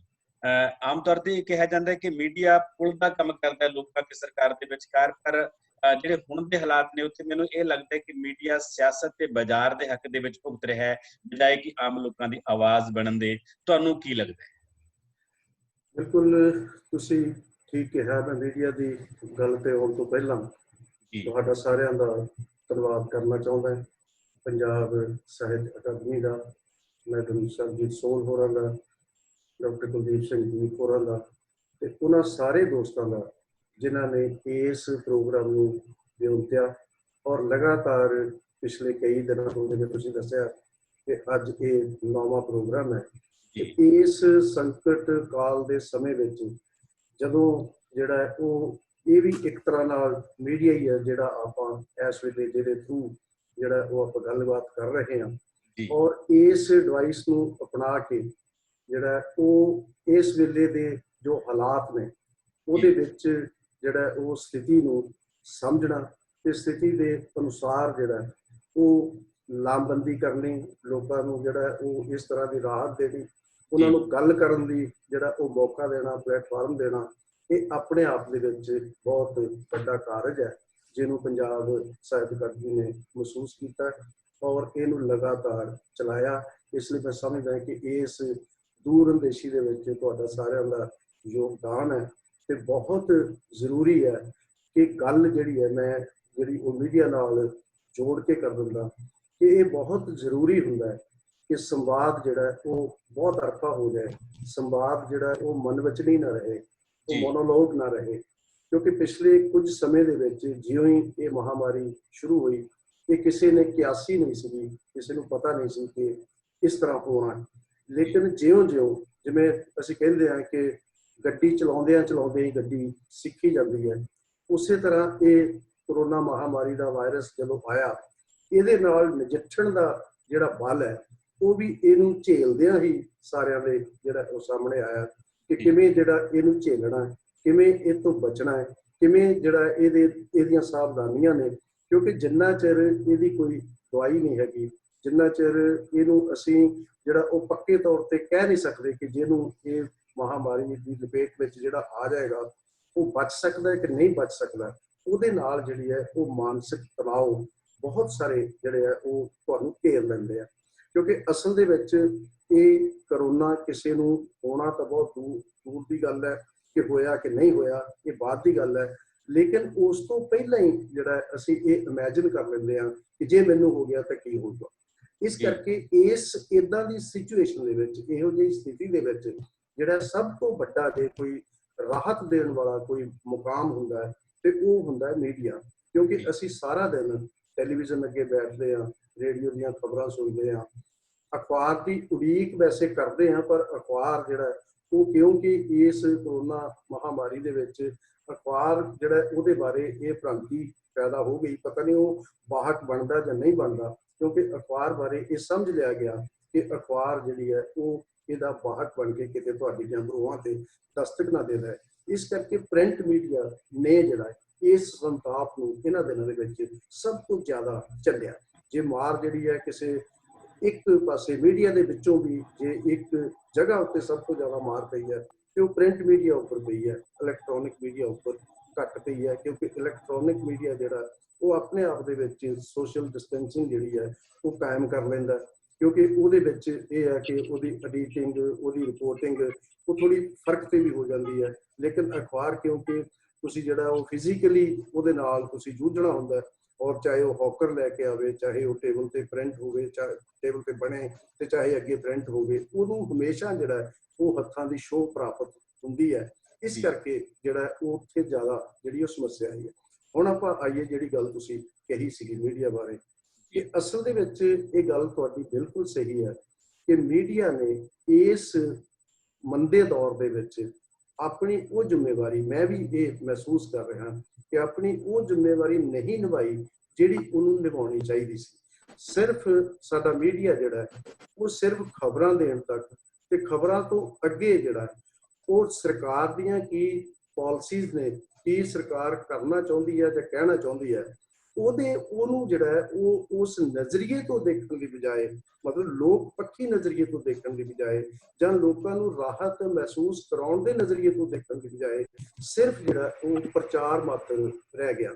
ਕਿਉਂਕਿ ਆਪਾਂ ਨੂੰ ਸਾਰਿਆਂ ਨੂੰ ਪਤਾ ਹੈ ਕਿ ਭਾਵੇਂ ਜਿਹੜਾ ਉਹ ਵੱਡੇ ਵੱਡੇ ਐਲਾਨ ਹੋਏ ਕਿ ਲੋਕਾਂ ਨੂੰ ਜਿਹੜਾ ਇਸ ਤਰ੍ਹਾਂ ਦਾ ਜਿਹੜੀ ਉਹ ਰਾਹਤ ਪਹੁੰਚਾਈ ਜਾਏਗੀ, ਇਸ ਤਰ੍ਹਾਂ ਦਾ ਰਾਸ਼ਨ ਆਏਗਾ, ਇਸ ਤਰ੍ਹਾਂ ਦੀਆਂ ਜਿਹੜੀਆਂ ਉਹ ਹੋਰ ਚੀਜ਼ਾਂ ਹੋਣਗੀਆਂ, ਲੇਕਿਨ ਪਿਛਲੇ ਸਮੇਂ ਦੇ ਵਿੱਚ ਜਿਵੇਂ ਆਪਾਂ ਪ੍ਰਵਾਸੀ ਮਜ਼ਦੂਰਾਂ ਦੀ ਹਾਲਤ ਦੇਖੀ ਹੈ, ਜਿਵੇਂ ਆਪਾਂ ਜਿਹੜਾ ਉਹ ਘਰਾਂ ਦੇ ਵਿੱਚ ਬੰਦ ਜਿਹੜੇ ਲੋਕ ਨੇ, ਜਿਹੜੇ ਦਿਹਾੜੀਦਾਰ ਲੋਕ ਨੇ, ਚਾਹੇ ਉਹ ਪੰਜਾਬ ਦੇ ਰਹਿਣ ਵਾਲੇ ਨੇ, ਚਾਹੇ ਉਹ ਮਤਲਬ ਬਾਹਰੋਂ ਆ ਕੇ ਇੱਥੇ ਵਸੇ ਹੋਏ ਨੇ, ਉਹਨਾਂ ਦੀ ਹਾਲਤ ਜਿਹੜੀ ਹੈ ਉਹ ਕਿਸੇ ਵੀ ਤਰ੍ਹਾਂ ਜਿਹੜੀ ਹੈ ਉਹ ਉਸ ਤਰ੍ਹਾਂ ਦੀ ਨਹੀਂ ਰਹੀ ਜਿਸ ਤਰ੍ਹਾਂ ਦੀ ਹੋਣੀ ਚਾਹੀਦੀ ਸੀ। ਕਿਉਂਕਿ ਜਿਹੜਾ ਉਹ ਜਿੰਨੀਆਂ ਵੀ ਸਾਡੀਆਂ ਸੰਸਥਾਵਾਂ, ਸੋਸ਼ਲ ਜਿਹੜੀਆਂ ਉਹ ਸੰਸਥਾਵਾਂ ਨੇ, ਉਹਨਾਂ ਨੇ ਆਪਣੇ ਤੌਰ ਤੇ ਸ਼ੁਰੂ ਦੇ ਵਿੱਚ ਬਹੁਤ ਸਾਰਾ ਕੰਮ ਇਹਦੇ ਵਿੱਚ ਕੀਤਾ। ਲੇਕਿਨ ਤੁਸੀਂ ਜਿਹੜੇ ਅੰਕੜੇ ਜਿਹੜੇ ਸਾਹਮਣੇ ਆਏ ਨੇ ਉਹ ਇਹ ਨੇ ਕਿ ਸਰਕਾਰੀ ਇਮਦਾਦ ਨਾਲੋਂ ਜ਼ਿਆਦਾ ਜਿਹੜਾ ਉਹ ਸੋਸ਼ਲ ਜਥੇਬੰਦੀਆਂ ਨੇ ਕੰਮ ਕੀਤੇ ਨੇ ਔਰ ਸੋਸ਼ਲ ਸੰਸਥਾਵਾਂ ਨੇ ਕੰਮ ਕੀਤੇ ਨੇ। ਔਰ ਉਸ ਤੋਂ ਵੀ ਅੱਗੇ ਇਹ ਹੈ ਕਿ ਸਰਕਾਰੀ ਰਾਸ਼ਨ ਜਿਹੜਾ ਆਇਆ ਉਹਨੂੰ ਮੀਡੀਆ ਜਿਹੜਾ ਉਹਦੇ ਉੱਤੇ ਨਜ਼ਰ ਰੱਖਣ ਦੀ ਬਜਾਏ ਮੀਡੀਆ ਨੇ ਸਿਰਫ ਜੋ ਸਰਕਾਰੀ ਅੰਕੜੇ ਸਰਕਾਰ ਦੇ ਵੱਲੋਂ ਦਿੱਤੇ ਗਏ ਉਹਨੂੰ ਪ੍ਰਚਾਰਨ ਪ੍ਰਸਾਰਨ ਦਾ ਹੀ ਕੰਮ ਕੀਤਾ, ਬਜਾਏ ਇਸ ਦੇ ਕਿ ਉਹ ਇੱਕ ਵਾਚ ਡੌਗ ਵਾਂਗ ਜਿਹੜਾ ਜਿਵੇਂ ਹੋਣਾ ਚਾਹੀਦਾ ਉਹਨੂੰ ਜਿਹੜਾ ਉਸ ਪਾਸੇ ਨੂੰ ਲਿਜਾ ਕੇ ਜਿਹੜਾ ਔਰ ਲੋਕਾਂ ਦੀ ਰਾਹਤ ਜਿਹੜੀ ਆ ਉਹਦੇ ਤੱਕ ਪਹੁੰਚਾਉਣ ਲਈ ਕੋਈ ਜਿਹੜਾ ਉਹ ਅੱਗੇ ਵਾਲਾ ਕੰਮ ਕਰੇ। ਇਸ ਕਰਕੇ ਮੀਡੀਆ ਨੇ ਇੱਕ ਤਾਂ ਇਹ ਹੋਇਆ ਕਿ ਇਸ ਤਰ੍ਹਾਂ ਦੀ ਨਜ਼ਰ ਜਿਹੜੀ ਉਹ ਨਹੀਂ ਰੱਖੀ ਗਈ ਔਰ ਹੁਣ ਤੱਕ ਵੀ ਇਹੀ ਹੋ ਰਿਹਾ ਕਿ ਇਹ ਨਹੀਂ ਰੱਖੀ ਜਾ ਰਹੀ। ਦੂਸਰਾ ਇਹ ਹੈ ਕਿ ਖਬਰਾਂ ਤੇ ਜਿਹੜੀਆਂ ਸਟੋਰੀਜ਼ ਨੇ ਉਹ ਵੀ ਇਸ ਕਦਰ ਦਿੱਤੀਆਂ ਗਈਆਂ ਜਾਂ ਇਸ ਕਦਰ ਪ੍ਰਸਾਰੀਆਂ ਜਾ ਰਹੀਆਂ ਕਿ ਜਿਹੜੀਆਂ ਬੰਦੇ ਨੂੰ ਉਹਦੀ ਮਾਨਸਿਕਤਾ ਨੂੰ ਉੱਪਰ ਉਠਾਉਣ ਦੀ ਬਜਾਏ ਉਹਦੀ ਮਾਨਸਿਕਤਾ ਨੂੰ ਹੋਰ ਜ਼ਿਆਦਾ ਜਿਹੜੀਆਂ ਉਹ ਡੈਮੇਜ ਕਰਨ ਵਾਲੀਆਂ ਜਾਂ ਕਹਿ ਲਓ ਕਿ ਉਹਨਾਂ ਨੂੰ ਹੋਰ ਜ਼ਿਆਦਾ ਇਸ ਪਾਸੇ ਨੂੰ ਲਿਜਾਣ ਵਾਲੀਆਂ ਕਿ ਉਹ ਨਿਰਾਸ਼ਾ ਦੇ ਆਲਮ ਵਿੱਚ ਜਾਵੇ। ਇਸ ਕਰਕੇ ਜਿਹੜਾ ਮੀਡੀਆ ਦਾ ਜੋ ਰੋਲ ਹੋਣਾ ਚਾਹੀਦਾ ਸੀ ਉਹ ਨਹੀਂ ਹੋ ਰਿਹਾ। ਮੈਂ ਵੀ ਇਹ ਸਮਝਦਾ। ਜੀ ਜਲ ਸਾਹਿਬ, ਇਸ ਤੋਂ ਪਹਿਲਾਂ ਕਿ ਆਪਾਂ ਅਗਲੇ ਸਵਾਲ ਦੀ ਗੱਲ ਕਰੀਏ, ਅਸੀਂ ਸੁਣਨਾ ਚਾਹਾਂਗੇ ਤੁਹਾਨੂੰ, ਤੁਹਾਡੀ ਪੋਇਟਰੀ ਨੂੰ, ਤੁਹਾਡੇ ਸ਼ਬਦਾਂ ਨੂੰ ਮਾਨਣਾ ਚਾਹਾਂਗੇ ਤੇ ਤੁਹਾਡੇ ਨਾਲ ਕੋਈ ਸਾਡੇ ਦਰਸ਼ਕਾਂ ਦੇ ਨਾਲ ਕੋਈ ਕਵਿਤਾ ਜ਼ਰੂਰ ਸਾਂਝੀ ਕਰੋ। ਇਹਦੇ ਵਿੱਚ ਹੈ ਕਿ ਮੈਂ ਇਸ ਦੌਰ ਦੇ ਵਿੱਚ, ਹਾਲਾਂਕਿ ਮੈਂ ਜ਼ਿਆਦਾਤਰ ਖੁੱਲੀ ਕਵਿਤਾ ਲਿਖਦਾ ਜੀ, ਗਜ਼ਲ ਬਹੁਤ ਘੱਟ ਲਿਖਦਾ, ਪਰ ਇਹ ਮਤਲਬ ਮੈਨੂੰ ਇਹ ਸਮਝ ਨਹੀਂ ਲੱਗ ਰਹੀ, ਇਹ ਆਉਣ ਵਾਲੇ ਸਮੇਂ ਦੇ ਵਿੱਚ ਆਲੋਚਕ ਦੇਖਣਗੇ ਕਿ ਬਹੁਤ ਸਾਰੇ ਹੋਰ ਵੀ ਕਵੀਆਂ ਨੂੰ ਮੈਂ ਜਾਣਦਾ ਕਿ ਇਸ ਦੌਰ ਦੇ ਵਿੱਚ ਵਾਪਸ ਪ੍ਰਗੀਤਕ ਕਵਿਤਾ ਵੱਲ ਜਾਂ ਗਜ਼ਲਕਾਰੀ ਵੱਲ ਪਰਤੇ ਆ। ਉਹਨਾਂ ਵਿੱਚੋਂ ਮੈਂ ਵੀ ਇਹ ਕਿ ਮੈਂ ਇਸ ਕਰੋਨਾ ਕਾਲ ਦੇ ਵਿੱਚ ਮਤਲਬ ਪਿਛਲੇ 2-3 ਮਹੀਨਿਆਂ ਦੇ ਵਿੱਚ ਲਗਭਗ 20 ਗਜ਼ਲਾਂ ਲਿਖ ਦਿੱਤੀਆਂ, ਜਿਹੜੀਆਂ ਮਤਲਬ ਇਸ ਸਿਚੁਏਸ਼ਨ ਦੇ ਵੱਖ-ਵੱਖ ਜਿਹੜੀ ਉਹ ਸਥਿਤੀਆਂ ਨੂੰ ਜਿਹੜੀਆਂ ਉਹ ਨੂੰ ਬਿਆਨ ਕਰਨ ਵਾਲੀਆਂ ਕਹੀਆਂ ਜਾ ਸਕਦੀਆਂ। ਔਰ ਮੈਨੂੰ ਇਹ ਲੱਗ ਰਿਹਾ ਹੈ ਕਿ ਪ੍ਰਗੀਤਕਤਾ ਜਿਹੜੀ ਹੈ ਉਹ ਜਦੋਂ ਬੰਦਾ ਮਤਲਬ ਇਕੱਲਾ ਹੁੰਦਾ, ਕਿਉਂਕਿ ਕਵਿਤਾ ਆਪਣੇ ਆਪ 'ਚ ਤਾਂ ਕ੍ਰੀਏਸ਼ਨ ਜਿਹੜੀ ਹੈ ਉਹ ਇਕੱਲੇ ਬੈਠ ਕੇ ਕਰਨ ਵਾਲੀ ਰਚਨਾ ਹੀ ਹੈ, ਉਹ ਸਮੂਹਕ ਤਾਂ ਹੁੰਦੀ ਨਹੀਂ ਹੈ ਕਦੇ। ਲੇਕਿਨ ਇਹ ਪਤਾ ਨਹੀਂ ਮਤਲਬ ਇਹਦਾ ਮਤਲਬ ਆਉਣ ਵਾਲੇ ਸਮੇਂ ਦੇ ਵਿੱਚ ਇਹਦਾ ਜਦੋਂ ਐਨਾਲਿਸਿਸ ਹੋਏਗਾ ਇਸ ਦੌਰ ਦਾ ਤੇ ਇਹ ਪ੍ਰਗੀਤਕਤਾ ਵੱਲ ਕਿਉਂ ਜਾ ਰਹੇ ਨੇ ਲੋਕ, ਇਹਦਾ ਵੀ ਐਨਾਲਿਸਿਸ ਜਿਹੜਾ ਉਹ ਤੁਸੀਂ ਵੀ ਆਪ ਆਲੋਚਕ ਹੋ ਤੇ ਇਸ ਮਾਮਲੇ ਦੇ ਵਿੱਚ ਮੈਂ ਵੀ ਸੋਚ ਰਿਹਾ ਕਿ ਇਹ ਕਿਉਂ। ਲੇਕਿਨ ਮੈਂ ਉਹਨਾਂ ਗਜ਼ਲਾਂ ਦੇ ਵਿੱਚੋਂ ਹੀ ਇੱਕ ਗਜ਼ਲ ਜਿਹੜੀ ਉਹ ਤੁਹਾਡੇ ਨਾਲ ਸਾਂਝੀ ਕਰਦਾ ਕਿ ਉਹ ਹੈ ਕਿ ਬੇਸੁਰੇ ਦੌਰ ਦੇ ਵਿੱਚ ਸੁਰਾਂ ਦੀ ਆਮਦ ਦਾ ਬਹੁਤ-ਬਹੁਤ ਸਵਾਗਤ ਹੈ। ਐਨਾਲਿਸਿਸ ਆਪਾਂ ਕਰਦੇ ਰਹਾਂਗੇ ਪਰ ਇਹ ਆਮਦ ਹੈ ਬਹੁਤ ਖੂਬਸੂਰਤ। ਜੀ ਆਏ ਕਹਿੰਦੇ ਅਸੀਂ। ਮੈਂ ਇਹਨੂੰ ਥੋੜਾ ਤੁਹਾਡੇ ਨਾਲ ਸਾਂਝਾ ਕਰਦਾ। ਇਹ ਹੈ ਕਿ ਸਿੱਖ ਲਿਆ ਸਾਹਾਂ ਨੇ ਜੀਣਾ ਸਿਤਮਾਂ ਨਾਲ ਸਜਾਵਾਂ ਨਾਲ। ਕੀ ਬਾਤ ਹੈ। ਸਿੱਖ ਲਿਆ ਸਾਹਾਂ ਨੇ ਜੀਣਾ ਸਿਤਮਾਂ ਨਾਲ ਸਜਾਵਾਂ ਨਾਲ, ਜਿੱਦਾਂ ਗੂੜਾ ਰਿਸ਼ਤਾ ਹੁੰਦਾ ਪਾਣੀ ਦਾ ਦਰਿਆਵਾਂ ਨਾਲ। ਕੀ ਬਾਤ, ਕੀ ਬਾਤ। ਜਿੱਦਾਂ ਗੂੜਾ ਰਿਸ਼ਤਾ ਹੁੰਦਾ ਪਾਣੀ ਦਾ ਦਰਿਆਵਾਂ ਨਾਲ, ਝੰਗ ਸਿਆਲੀ ਵੇਲੇ ਗਾਹੇ ਗਾਹੇ ਟਿੱਲੇ ਨਾਥਾਂ ਦੇ। ਝੰਗ ਸਿਆਲੀ ਵੇਲੇ ਗਾਹੇ ਗਾਹੇ ਟਿੱਲੇ ਨਾਥਾਂ ਦੇ, ਤਖਤ ਹਜ਼ਾਰੇ ਦੀ ਨਾ ਭੁੱਲੀ ਕਾਣੀ ਵੰਡ ਭਰਾਵਾਂ ਨਾਲ। ਕੀ ਬਾਤ ਹੈ, ਕੀ ਬਾਤ, ਬਹੁਤ ਵਧੀਆ। ਢੱਠੇ ਮਹਿਲ ਮੁਨਾਰੇ ਮਨ ਦੇ ਟੁੱਟੀ ਡੋਰੀ ਸਾਹਾਂ ਦੀ। ਜੀ। ਢੱਠੇ ਮਹਿਲ ਮੁਨਾਰੇ ਮਨ ਦੇ ਟੁੱਟੀ ਡੋਰੀ ਸਾਹਾਂ ਦੀ, ਐਪਰ ਮੋਹ ਨਾ ਟੁੱਟਾ ਮੇਰਾ ਕੁਝ ਨਾਵਾਂ ਕੁਝ ਥਾਵਾਂ ਨਾਲ। ਬਹੁਤ ਵਧੀਆ, ਬਹੁਤ ਵਧੀਆ। ਨੂਰ ਇਲਾਹੀ ਨਕਸ਼ ਕਪਾਹੀ ਅੱਖਾਂ ਝਲਕਦੀਆਂ। ਨੂਰ ਇਲਾਹੀ ਨਕਸ਼ ਕਪਾਹੀ ਅੱਖਾਂ ਝਲਕਾਂ ਤੂਰ ਦੀਆਂ, ਤੇਰਾ ਇੱਕ ਝਲਕਾਰਾ ਪਾ ਕੇ ਭਿੱਜਾ ਫਿਰਦਾ ਚਾਵਾਂ ਨਾਲ। ਵਾਹ ਵਾਹ, ਤੇਰਾ ਇੱਕ ਝਲਕਾਰਾ ਪਾ ਕੇ ਭਿੱਜਾ ਫਿਰਦਾ ਚਾਵਾਂ ਨਾਲ, ਜੁਗ ਜੁਗ ਏਕੋ ਵੇਸ ਰਚਾ ਕੇ ਸਦੀਆਂ ਤੀਕਰ ਤੁਰਿਆ ਤੂੰ। ਜੁਗ ਜੁਗ ਏਕੋ ਵੇਸ ਰਚਾ ਕੇ ਸਦੀਆਂ ਤੀਕਰ ਤੁਰਿਆ ਤੂੰ, ਹੰਕਾਰਾਂ ਦੇ ਪਰਬਤ ਤੋੜੇ ਗਾਹੇ ਜੁਗ ਖੜਾਵਾਂ ਨਾਲ।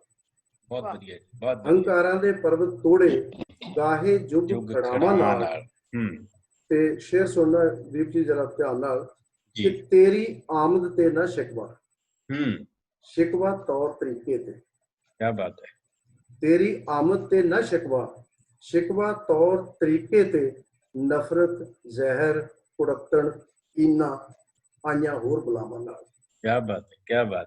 ਤੇਰੀ ਆਮਦ ਤੇ ਨਾ ਸ਼ਿਕਵਾ, ਸ਼ਿਕਵਾ ਤੌਰ ਤਰੀਕੇ ਤੇ, ਨਫ਼ਰਤ ਜ਼ਹਿਰ ਕੁੜੱਤਣ ਕੀਨਾ ਆਈਆਂ ਹੋਰ ਬੁਲਾਵਾਂ ਨਾਲ। ਸਿੱਖ ਲਿਆ ਸਾਹਾਂ ਨੇ ਜੀਣਾ ਸਿਤਮਾਂ ਨਾਲ ਸਜਾਵਾਂ ਨਾਲ, ਜਿੱਦਾਂ ਗੂੜਾ ਰਿਸ਼ਤਾ ਹੁੰਦਾ ਪਾਣੀ ਦਾ ਦਰਿਆਵਾਂ ਨਾਲ। ਵਾਹ, ਪਾਣੀ ਦਾ ਦਰਿਆਵਾਂ ਨਾਲ ਗੂੜਾ ਰਿਸ਼ਤਾ, ਬਹੁਤ ਖੂਬਸੂਰਤ ਹੈ। ਸਾਹਿਤ ਦੀ ਗੱਲ ਚੱਲੀ ਹੈ ਤੇ ਨਾਲ ਮੀਡੀਆ ਦੀ ਗੱਲ ਚੱਲੀ ਹੈ, ਤੇ ਜੌਲ ਸਾਹਿਬ ਤੁਸੀਂ ਉਹ ਦੌਰ ਵੀ ਦੇਖਿਆ ਦੂਰਦਰਸ਼ਨ ਦਾ, ਜਦੋਂ ਪਹਿਲੀ ਵਾਰ ਟੈਲੀਵਿਜ਼ਨ ਆਇਆ ਸੀ ਤੇ ਸੱਥਾਂ ਦੇ ਵਿੱਚ ਪੀੜੀਆਂ ਢਾ ਕੇ, ਫੱਟੀਆਂ ਢਾ ਕੇ ਤੇ ਲੋਕ ਦੂਰਦਰਸ਼ਨ ਦੇਖਦੇ ਸੀ ਟੈਲੀਵਿਜ਼ਨ ਨੂੰ, ਤੇ ਉਦੋਂ ਸਾਹਿਤ ਤੇ ਮੀਡੀਆ ਦੂਰਦਰਸ਼ਨ ਦੇ ਵਿੱਚ ਆ ਕੇ ਇਕੱਠਾ ਹੋ ਜਾਂਦਾ ਸੀ। ਅਸੀਂ ਉਹ ਦੇਖੇ ਮਾਲਗੁੱਡੀ ਡੇਜ਼ ਵਰਗੇ ਸੀਰੀਅਲ, ਥੈਂਕ ਯੂ ਮਿਸਟਰ ਗਲਾਡ ਤੇ ਗੋਦਾਨ, ਮਿੱਟੀ ਦੇ ਰੰਗ, ਬਹੁਤ ਕਮਾਲ ਸੀ ਕਿ ਸਾਹਿਤ ਤੇ ਮੀਡੀਆ ਦਾ ਇੱਕ ਸੰਗਮ ਸੀ। ਪਰ ਹੁਣ ਜਦੋਂ ਅਸੀਂ ਮੀਡੀਆ ਵੱਲ ਦੇਖਦੇ ਹਾਂ, ਉਹ ਸਾਰੀਆਂ ਚੀਜ਼ਾਂ ਮੀਡੀਆ ਤੋਂ ਅਲੋਪ ਹੋ ਗਈਆਂ, ਉਹ ਸੱਭਿਆਚਾਰਕ ਬਿੰਬ ਅਲੋਪ ਹੋ ਗਏ, ਸਾਡੇ ਨਾਇਕ ਅਲੋਪ ਹੋ ਗਏ ਮੀਡੀਆ ਤੋਂ। ਤੁਹਾਨੂੰ ਲੱਗਦਾ ਹੈ ਕਿ ਮੀਡੀਆ ਦਾ ਉਹ ਯੁੱਗ, ਉਹ ਤੌਰ ਤਰੀਕੇ ਜਾਂ ਉਹ ਸਵਸਥ ਤੰਦਰੁਸਤ ਪਰੰਪਰਾਵਾਂ ਕਦੇ ਮੁੜ ਕੇ ਆਉਣਗੀਆਂ? ਦੇਖੋ, ਗੱਲ ਤੁਹਾਡੀ ਕਾਫੀ ਹੱਦ ਤੱਕ ਠੀਕ ਹੈ, ਲੇਕਿਨ ਮੀਡੀਆ ਜਿਹੜਾ ਨਾ ਖਾਸ ਤੌਰ ਤੇ ਜਿਹਨੂੰ ਆਪਾਂ ਦੂਰਦਰਸ਼ਨ ਕਹਿ ਲਈਏ, ਬਾਕੀ ਕਿਉਂਕਿ ਮੀਡੀਆ ਦੀ ਇੱਕ ਵਿਡੰਬਨਾ ਇਹ ਆ ਕਿ ਇਹ ਪਬਲਿਕ ਸੈਕਟਰ ਦਾ ਅਦਾਰਾ ਦੂਰਦਰਸ਼ਨ ਤੋਂ ਬਿਨਾਂ ਹੋਰ ਕੋਈ ਨਹੀਂ ਹੈਗਾ, ਸਾਰੇ ਪ੍ਰਾਈਵੇਟ ਹੈ।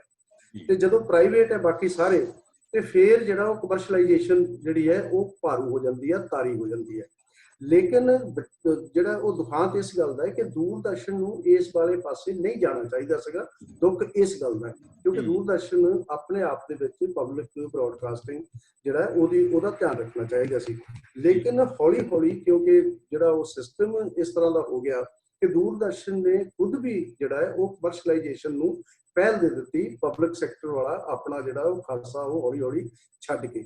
ਔਰ ਦੂਸਰੀ ਵਿਡੰਬਨਾ ਇੱਕ ਇਹ ਹੈ ਦੀਪ ਜੀ, ਜਿਹੜੀ ਮੈਂ ਮਹਿਸੂਸ ਕਰਦਾ, ਉਹ ਇਹ ਹੈ ਕਿ ਅਸਲ ਦੇ ਵਿੱਚ ਜਿਹੜੀ ਗੱਲ ਸ਼ੁਰੂ ਦੇ ਵਿੱਚ ਹੋਈ, ਲੇਕਿਨ ਇਹ ਬਾਅਦ 'ਚ ਜਿਹੜਾ ਸੋਚ ਸਮਝ ਕੇ ਕੀਤੀ ਗਈ ਜਾਂ ਕਿਵੇਂ ਕੀਤੀ ਗਈ ਕਿ ਇਹ ਜਿਹੜੇ ਰਾਮਾਇਣ ਮਹਾਭਾਰਤ ਵਰਗੇ ਸੀਰੀਅਲ ਬਣੇ, ਇਹਨਾਂ ਨੇ ਇੰਨੀ ਜ਼ਿਆਦਾ ਪਪੂਲੈਰਿਟੀ ਲੈਣ ਦੇ ਬਾਵਜੂਦ ਉਸ ਤੋਂ ਬਾਅਦ ਜਿਹੜਾ ਲਿਟਰੇਚਰ ਜਾਂ ਮਤਲਬ ਸਾਡੇ ਜਿਹੜੇ ਵਿਸ਼ਵਾਸ ਹੈ ਸੀਗੇ, ਜਿਹਨੂੰ ਆਪਾਂ ਜਿਹੜਾ ਦੂਸਰੇ ਪਾਸੇ ਨੂੰ ਲੈ ਜਾਈਏ, ਜੇ ਉਹਨਾਂ ਦੇ ਅਨੁਸਾਰ ਜੋ ਸਾਹਿਤਕ ਕਿਰਤਾਂ ਸੀਗੀਆਂ ਉਹਨਾਂ ਨੂੰ ਬਜਾਏ ਇੱਕ ਦੋ, ਜਿਵੇਂ ਤੁਸੀਂ ਮਾਲਗੁਡੀ ਡੇਜ਼ ਦਾ ਜ਼ਿਕਰ ਕੀਤਾ, ਜਾਂ ਮਤਲਬ ਇਸ ਤੋਂ ਬਿਨਾਂ ਕਥਾ ਸਾਗਰ ਕੁਝ ਕਹਾਣੀਆਂ ਦੇ ਉੱਪਰ ਬੇਸਡ, ਜਾਂ ਜਿਹੜਾ ਕਦੀ ਮਰਨਾਲ ਸੇਨ ਨੇ ਉਹ ਕਵੀ ਦੂਰ ਕਵੀ ਪਾਸ ਵਰਗੇ ਸੀਰੀਅਲ ਕੀਤੇ ਸੀ, ਜਾਂ ਜਿਹੜਾ ਉਹ ਸ਼ਾਮ ਬੈਨੀਗਲ ਨੇ ਜਿਹੜਾ ਉਹ ਵਾਰਤਕ ਖੋਜ ਵਰਗੇ ਸੀਰੀਅਲ ਕੀਤੇ।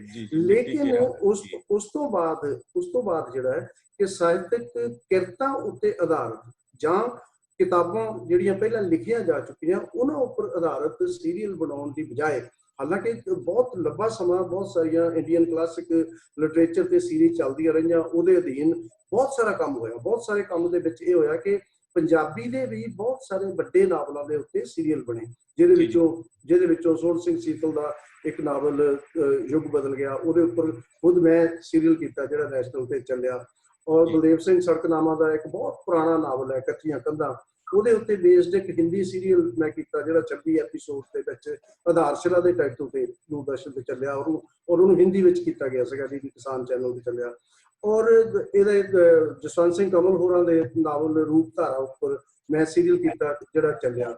ਔਰ ਬਰਜਿੰਦਰ ਸਿੰਘ ਹਮਦਰਦ ਹੋਰਾਂ ਦਾ ਇੱਕ ਨਾਵਲ ਹੈ ਕੁਝ ਪੱਤਰੇ, ਉਹਦੇ ਉੱਪਰ 8 ਐਪੀਸੋਡ ਦਾ ਸੀਰੀਅਲ। ਮਤਲਬ ਇਸ ਤਰ੍ਹਾਂ ਦਾ ਬਹੁਤ ਕੁਛ ਹੋਇਆ। ਲੇਕਿਨ ਇਸ ਦੇ ਬਾਵਜੂਦ ਜਿਹੜਾ ਉਹ ਦੂਰਦਰਸ਼ਨ ਨੇ, ਖਾਸ ਤੌਰ ਤੇ ਪੰਜਾਬੀ ਦੂਰਦਰਸ਼ਨ ਜਿਹੜਾ ਹੈ, ਉਹਦੇ ਉੱਤੇ ਇਹ ਹੈ ਕਿ ਹੌਲੀ ਹੌਲੀ ਇਹ ਮਹਿਸੂਸ ਕੀਤਾ ਜਾਣ ਲੱਗਿਆ ਕਿ ਜਿਹੜਾ ਉਹ ਜਿਹਨੂੰ ਆਪਾਂ ਕਹਿੰਦੇ ਹਾਂ ਕਿ इस तरह के लेखक भी पैदा नहीं हुए। मतलब क्लासिक लिटरेचर के उपर सीरीयल कर लेने एक अलग गल है, लेकिन दूरदर्शन दियां बदलदियां लोड़ां दे अकॉर्डिंगली लेखकां ने यह महसूस किया होवे कि वो दूरदर्शन दे लिखणगे, इस तरह का ट्रेंड सामने नहीं आ सकिया। ये बहुत विडंबना है मतलब दूरदर्शन की या इंडियन टेलीविजन इतिहास की कि इत्थे लेखकां ने दूरदर्शन नूं मुख रख के या टेलीविजन नूं मुख रख के राइटिंग नूं अपनाया नहीं। हालांकि बहुत समय पहला जे तुहानूं याद होवे कि कमलेश्वर नूं भी जिहड़ा वो दूरदर्शन की वागडोर संभाली गई सी, लेकिन वो भी थोड़ा चिर काम करन तो बाद वो मतलब पोलीटिकल चक्कर इस तरह के सी कि उन्हें आप ही कहता कि मैनूं तो तुसीं आप ही करो। मतलब इस तरह दी जिहड़ियां गल्लां ने। और तुसीं दूजी कि दूरदर्शन जलंधर जिहड़ा मतलब लगभग मतलब 1973 ਦੇ ਵਿੱਚ ਇਹਦਾ ਨੀਂਹ ਪੱਥਰ ਰੱਖਿਆ ਗਿਆ। ਪਹਿਲਾਂ ਅੰਮ੍ਰਿਤਸਰ ਤੋਂ ਸ਼ੁਰੂ ਹੋਇਆ, 79 ਚ ਆ ਕੇ ਜਿਹੜਾ ਉਹ ਜਲੰਧਰ ਤੋਂ ਇਹਦੇ ਟੈਲੀਕਾਸਟ ਪ੍ਰਸਾਰਣ ਜਿਹੜੇ ਹੌਲੀ ਹੌਲੀ ਸ਼ੁਰੂ ਹੋਏ।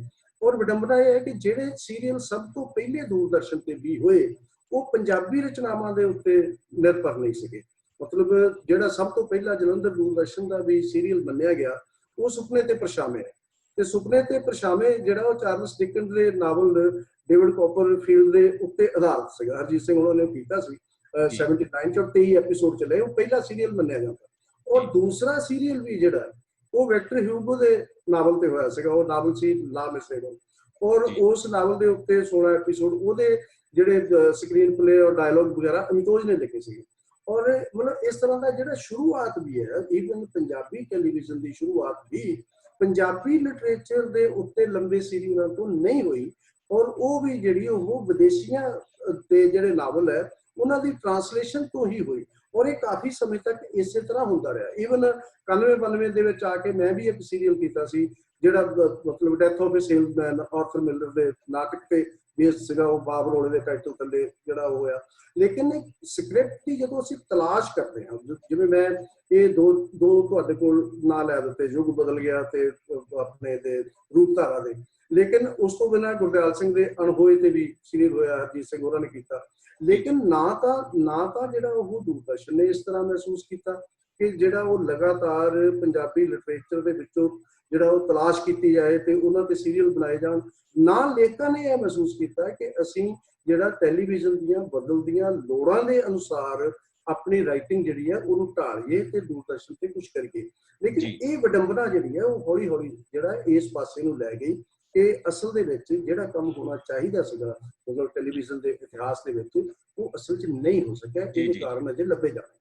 ਜੀ ਜੋਲ ਸਾਹਿਬ, ਇਹਦੇ ਨਾਲ ਹੀ ਜੁੜਿਆ ਹੋਇਆ ਸਵਾਲ, ਉਸ ਤੋਂ ਬਾਅਦ ਆਪਾਂ ਇਸ ਸਵਾਲ ਤੋਂ ਬਾਅਦ ਫਿਰ ਤੁਹਾਡੀ ਗੱਲਾਂ ਸੁਣਾਂਗੇ। ਤੇ ਨਾਲ ਹੀ ਜੁੜਿਆ ਸਵਾਲ ਇਹ ਹੈ ਕਿ ਇਸ ਵੇਲੇ ਸਾਡੇ ਕੋਲੇ 3 ਧਾਰਾਵਾਂ ਨੇ। ਅਸੀਂ ਦੂਰਦਰਸ਼ਨ ਜੋ ਸਹਿਕਦਾ ਹੋਇਆ ਨਜ਼ਰ ਆ ਰਿਹਾ ਹੈ, ਦੂਜੇ ਪਾਸੇ ਸਾਡੇ ਕੋਲੇ ਕੇਬਲ ਟੀਵੀ ਦਾ ਇੱਕ ਯੁੱਗ ਹੈ ਜਿਹੜਾ ਪੂਰਾ ਵਪਾਰਕ ਮੀਡੀਆ, ਤੀਜੇ ਪਾਸੇ ਸਾਡੇ ਕੋਲੇ ਸੋਸ਼ਲ ਮੀਡੀਆ ਹੈ।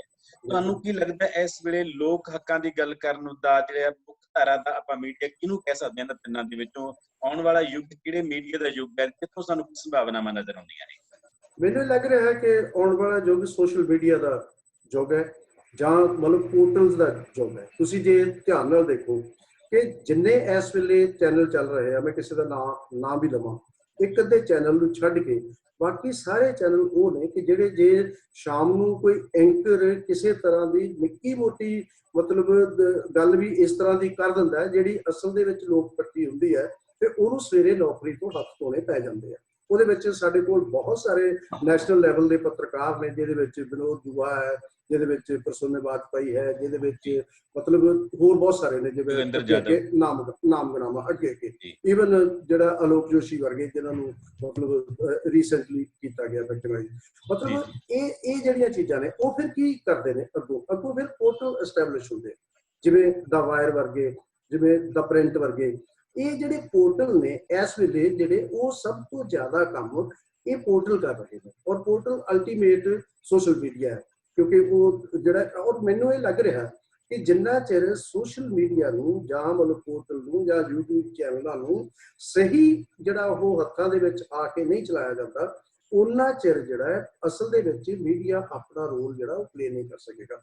ਕਿਉਂਕਿ ਦੂਸਰੀ ਗੱਲ ਇਹ ਹੈ ਕਿ ਪ੍ਰਸਾਰ ਭਾਰਤੀ ਜਿਹੜਾ ਉਹਨੂੰ ਵੀ ਇਸ ਵੇਲੇ ਉਹਦੇ ਸਾਰੇ ਮੈਂਬਰ, ਉਹਦਾ ਸਾਰਾ ਕੁਝ, ਉਹਦਾ ਭਗਵਾਕਰਨ ਹੋ ਚੁੱਕਿਆ, ਬੜੇ ਆਰਾਮ ਨਾਲ ਹੋ ਚੁੱਕਿਆ। ਮੈਨੂੰ ਇਹ ਕਹਿਣ 'ਚ ਕੋਈ ਸੰਕੋਚ ਨਹੀਂ ਹੈਗਾ। ਤੇ ਦੂਸਰਾ ਇਹ ਹੈ ਕਿ ਬਾਕੀ ਜਿਹੜੇ ਚੈਨਲ ਨੇ ਅਸਲ ਦੇ ਵਿੱਚ, ਚਾਹੇ ਉਹ ਆਪਣੇ ਆਪ ਦੇ ਵਿੱਚ ਪ੍ਰਾਈਵੇਟ ਅਦਾਰੇ ਨੇ, ਲੇਕਿਨ ਉਹ ਪ੍ਰਾਈਵੇਟ ਅਦਾਰੇ ਵੀ ਉਸੇ ਤਰ੍ਹਾਂ ਸ਼ਿਕਾਰ ਹੋ ਗਏ ਜਿਵੇਂ ਜਿਹੜਾ ਪਿਛਲੇ ਕੁਝ ਸਾਲਾਂ ਤੋਂ ਜਿਹੜਾ ਪਬਲਿਕ ਸੈਕਟਰ ਨੂੰ ਤਬਾਹ ਕਰਨ ਦੀਆਂ ਕੋਸ਼ਿਸ਼ਾਂ ਹੋਈਆਂ, ਜਿਵੇਂ ਜਿਹੜਾ ਉਹ ਸਾਰੇ ਦਾ ਸਾਰਾ ਜਿਹੜਾ ਸਾਡਾ ਜਿਹਨੂੰ ਆਪਾਂ ਕਹਿੰਦੇ ਆ ਕਿ ਸੰਵਿਧਾਨਿਕ ਸੰਸਥਾਵਾਂ, ਉਹਨਾਂ ਨੂੰ ਕਮਜ਼ੋਰ ਕਰਨ ਦੀਆਂ ਮੁਹਿੰਮਾਂ ਚਲਾਈਆਂ ਗਈਆਂ, ਚਾਹੇ ਉਹ ਇਲੈਕਸ਼ਨ ਕਮਿਸ਼ਨ ਹੈ, ਚਾਹੇ ਉਹ ਪ੍ਰਸਾਰ ਭਾਰਤੀ ਹੈ, ਈਵਨ ਮਤਲਬ ਨਿਆਂਪਾਲਿਕਾ, ਵਿਧਾਨਪਾਲਿਕਾ, ਕਾਰਜਪਾਲਿਕਾ ਦਾ ਕੋਈ ਖੇਤਰ ਇਹੋ ਜਿਹਾ ਨਹੀਂ ਹੈਗਾ ਜਿਹਨੂੰ ਕਮਜ਼ੋਰ ਕਰਕੇ ਇਸ ਵੇਲੇ ਜਿਹੜਾ ਉਹਨੂੰ ਜਿਹੜਾ ਉਹ ਇੱਕ ਮਤਲਬ ਵਿਸ਼ੇਸ਼ ਤਰ੍ਹਾਂ ਦੀ ਜਿਹੜੀ ਉਹ ਟਿੰਜ ਦੇਣ ਦਾ ਯਤਨ ਨਹੀਂ ਕੀਤਾ ਜਾ ਰਿਹਾ। ਜਿਹਨੂੰ ਮੈਂ ਦੂਸਰੇ ਤਰੀਕੇ ਨਾਲ ਕਹਿ ਰਿਹਾ ਕਿ ਇਸ ਦੇਸ਼ ਦੇ ਵਿੱਚ ਰਾਜਨੀਤਿਕ ਜਿਹੜਾ ਉਹ ਤਾਨਾਸ਼ਾਹੀ ਆਵੇ ਜਾਂ ਨਾ ਆਵੇ, ਪ੍ਰਸ਼ਾਸਨਿਕ ਤਾਨਾਸ਼ਾਹੀ ਦਾ ਇੱਕ ਮਾਹੌਲ ਜਿਹੜਾ ਉਹ ਜ਼ਰੂਰ ਪੈਦਾ ਹੋ ਚੁੱਕਾ ਹੈ। ਇਹਦੇ ਵਿੱਚ ਮੈਨੂੰ ਇਹ ਕਹਿਣ 'ਚ, ਮੰਨਣ 'ਚ,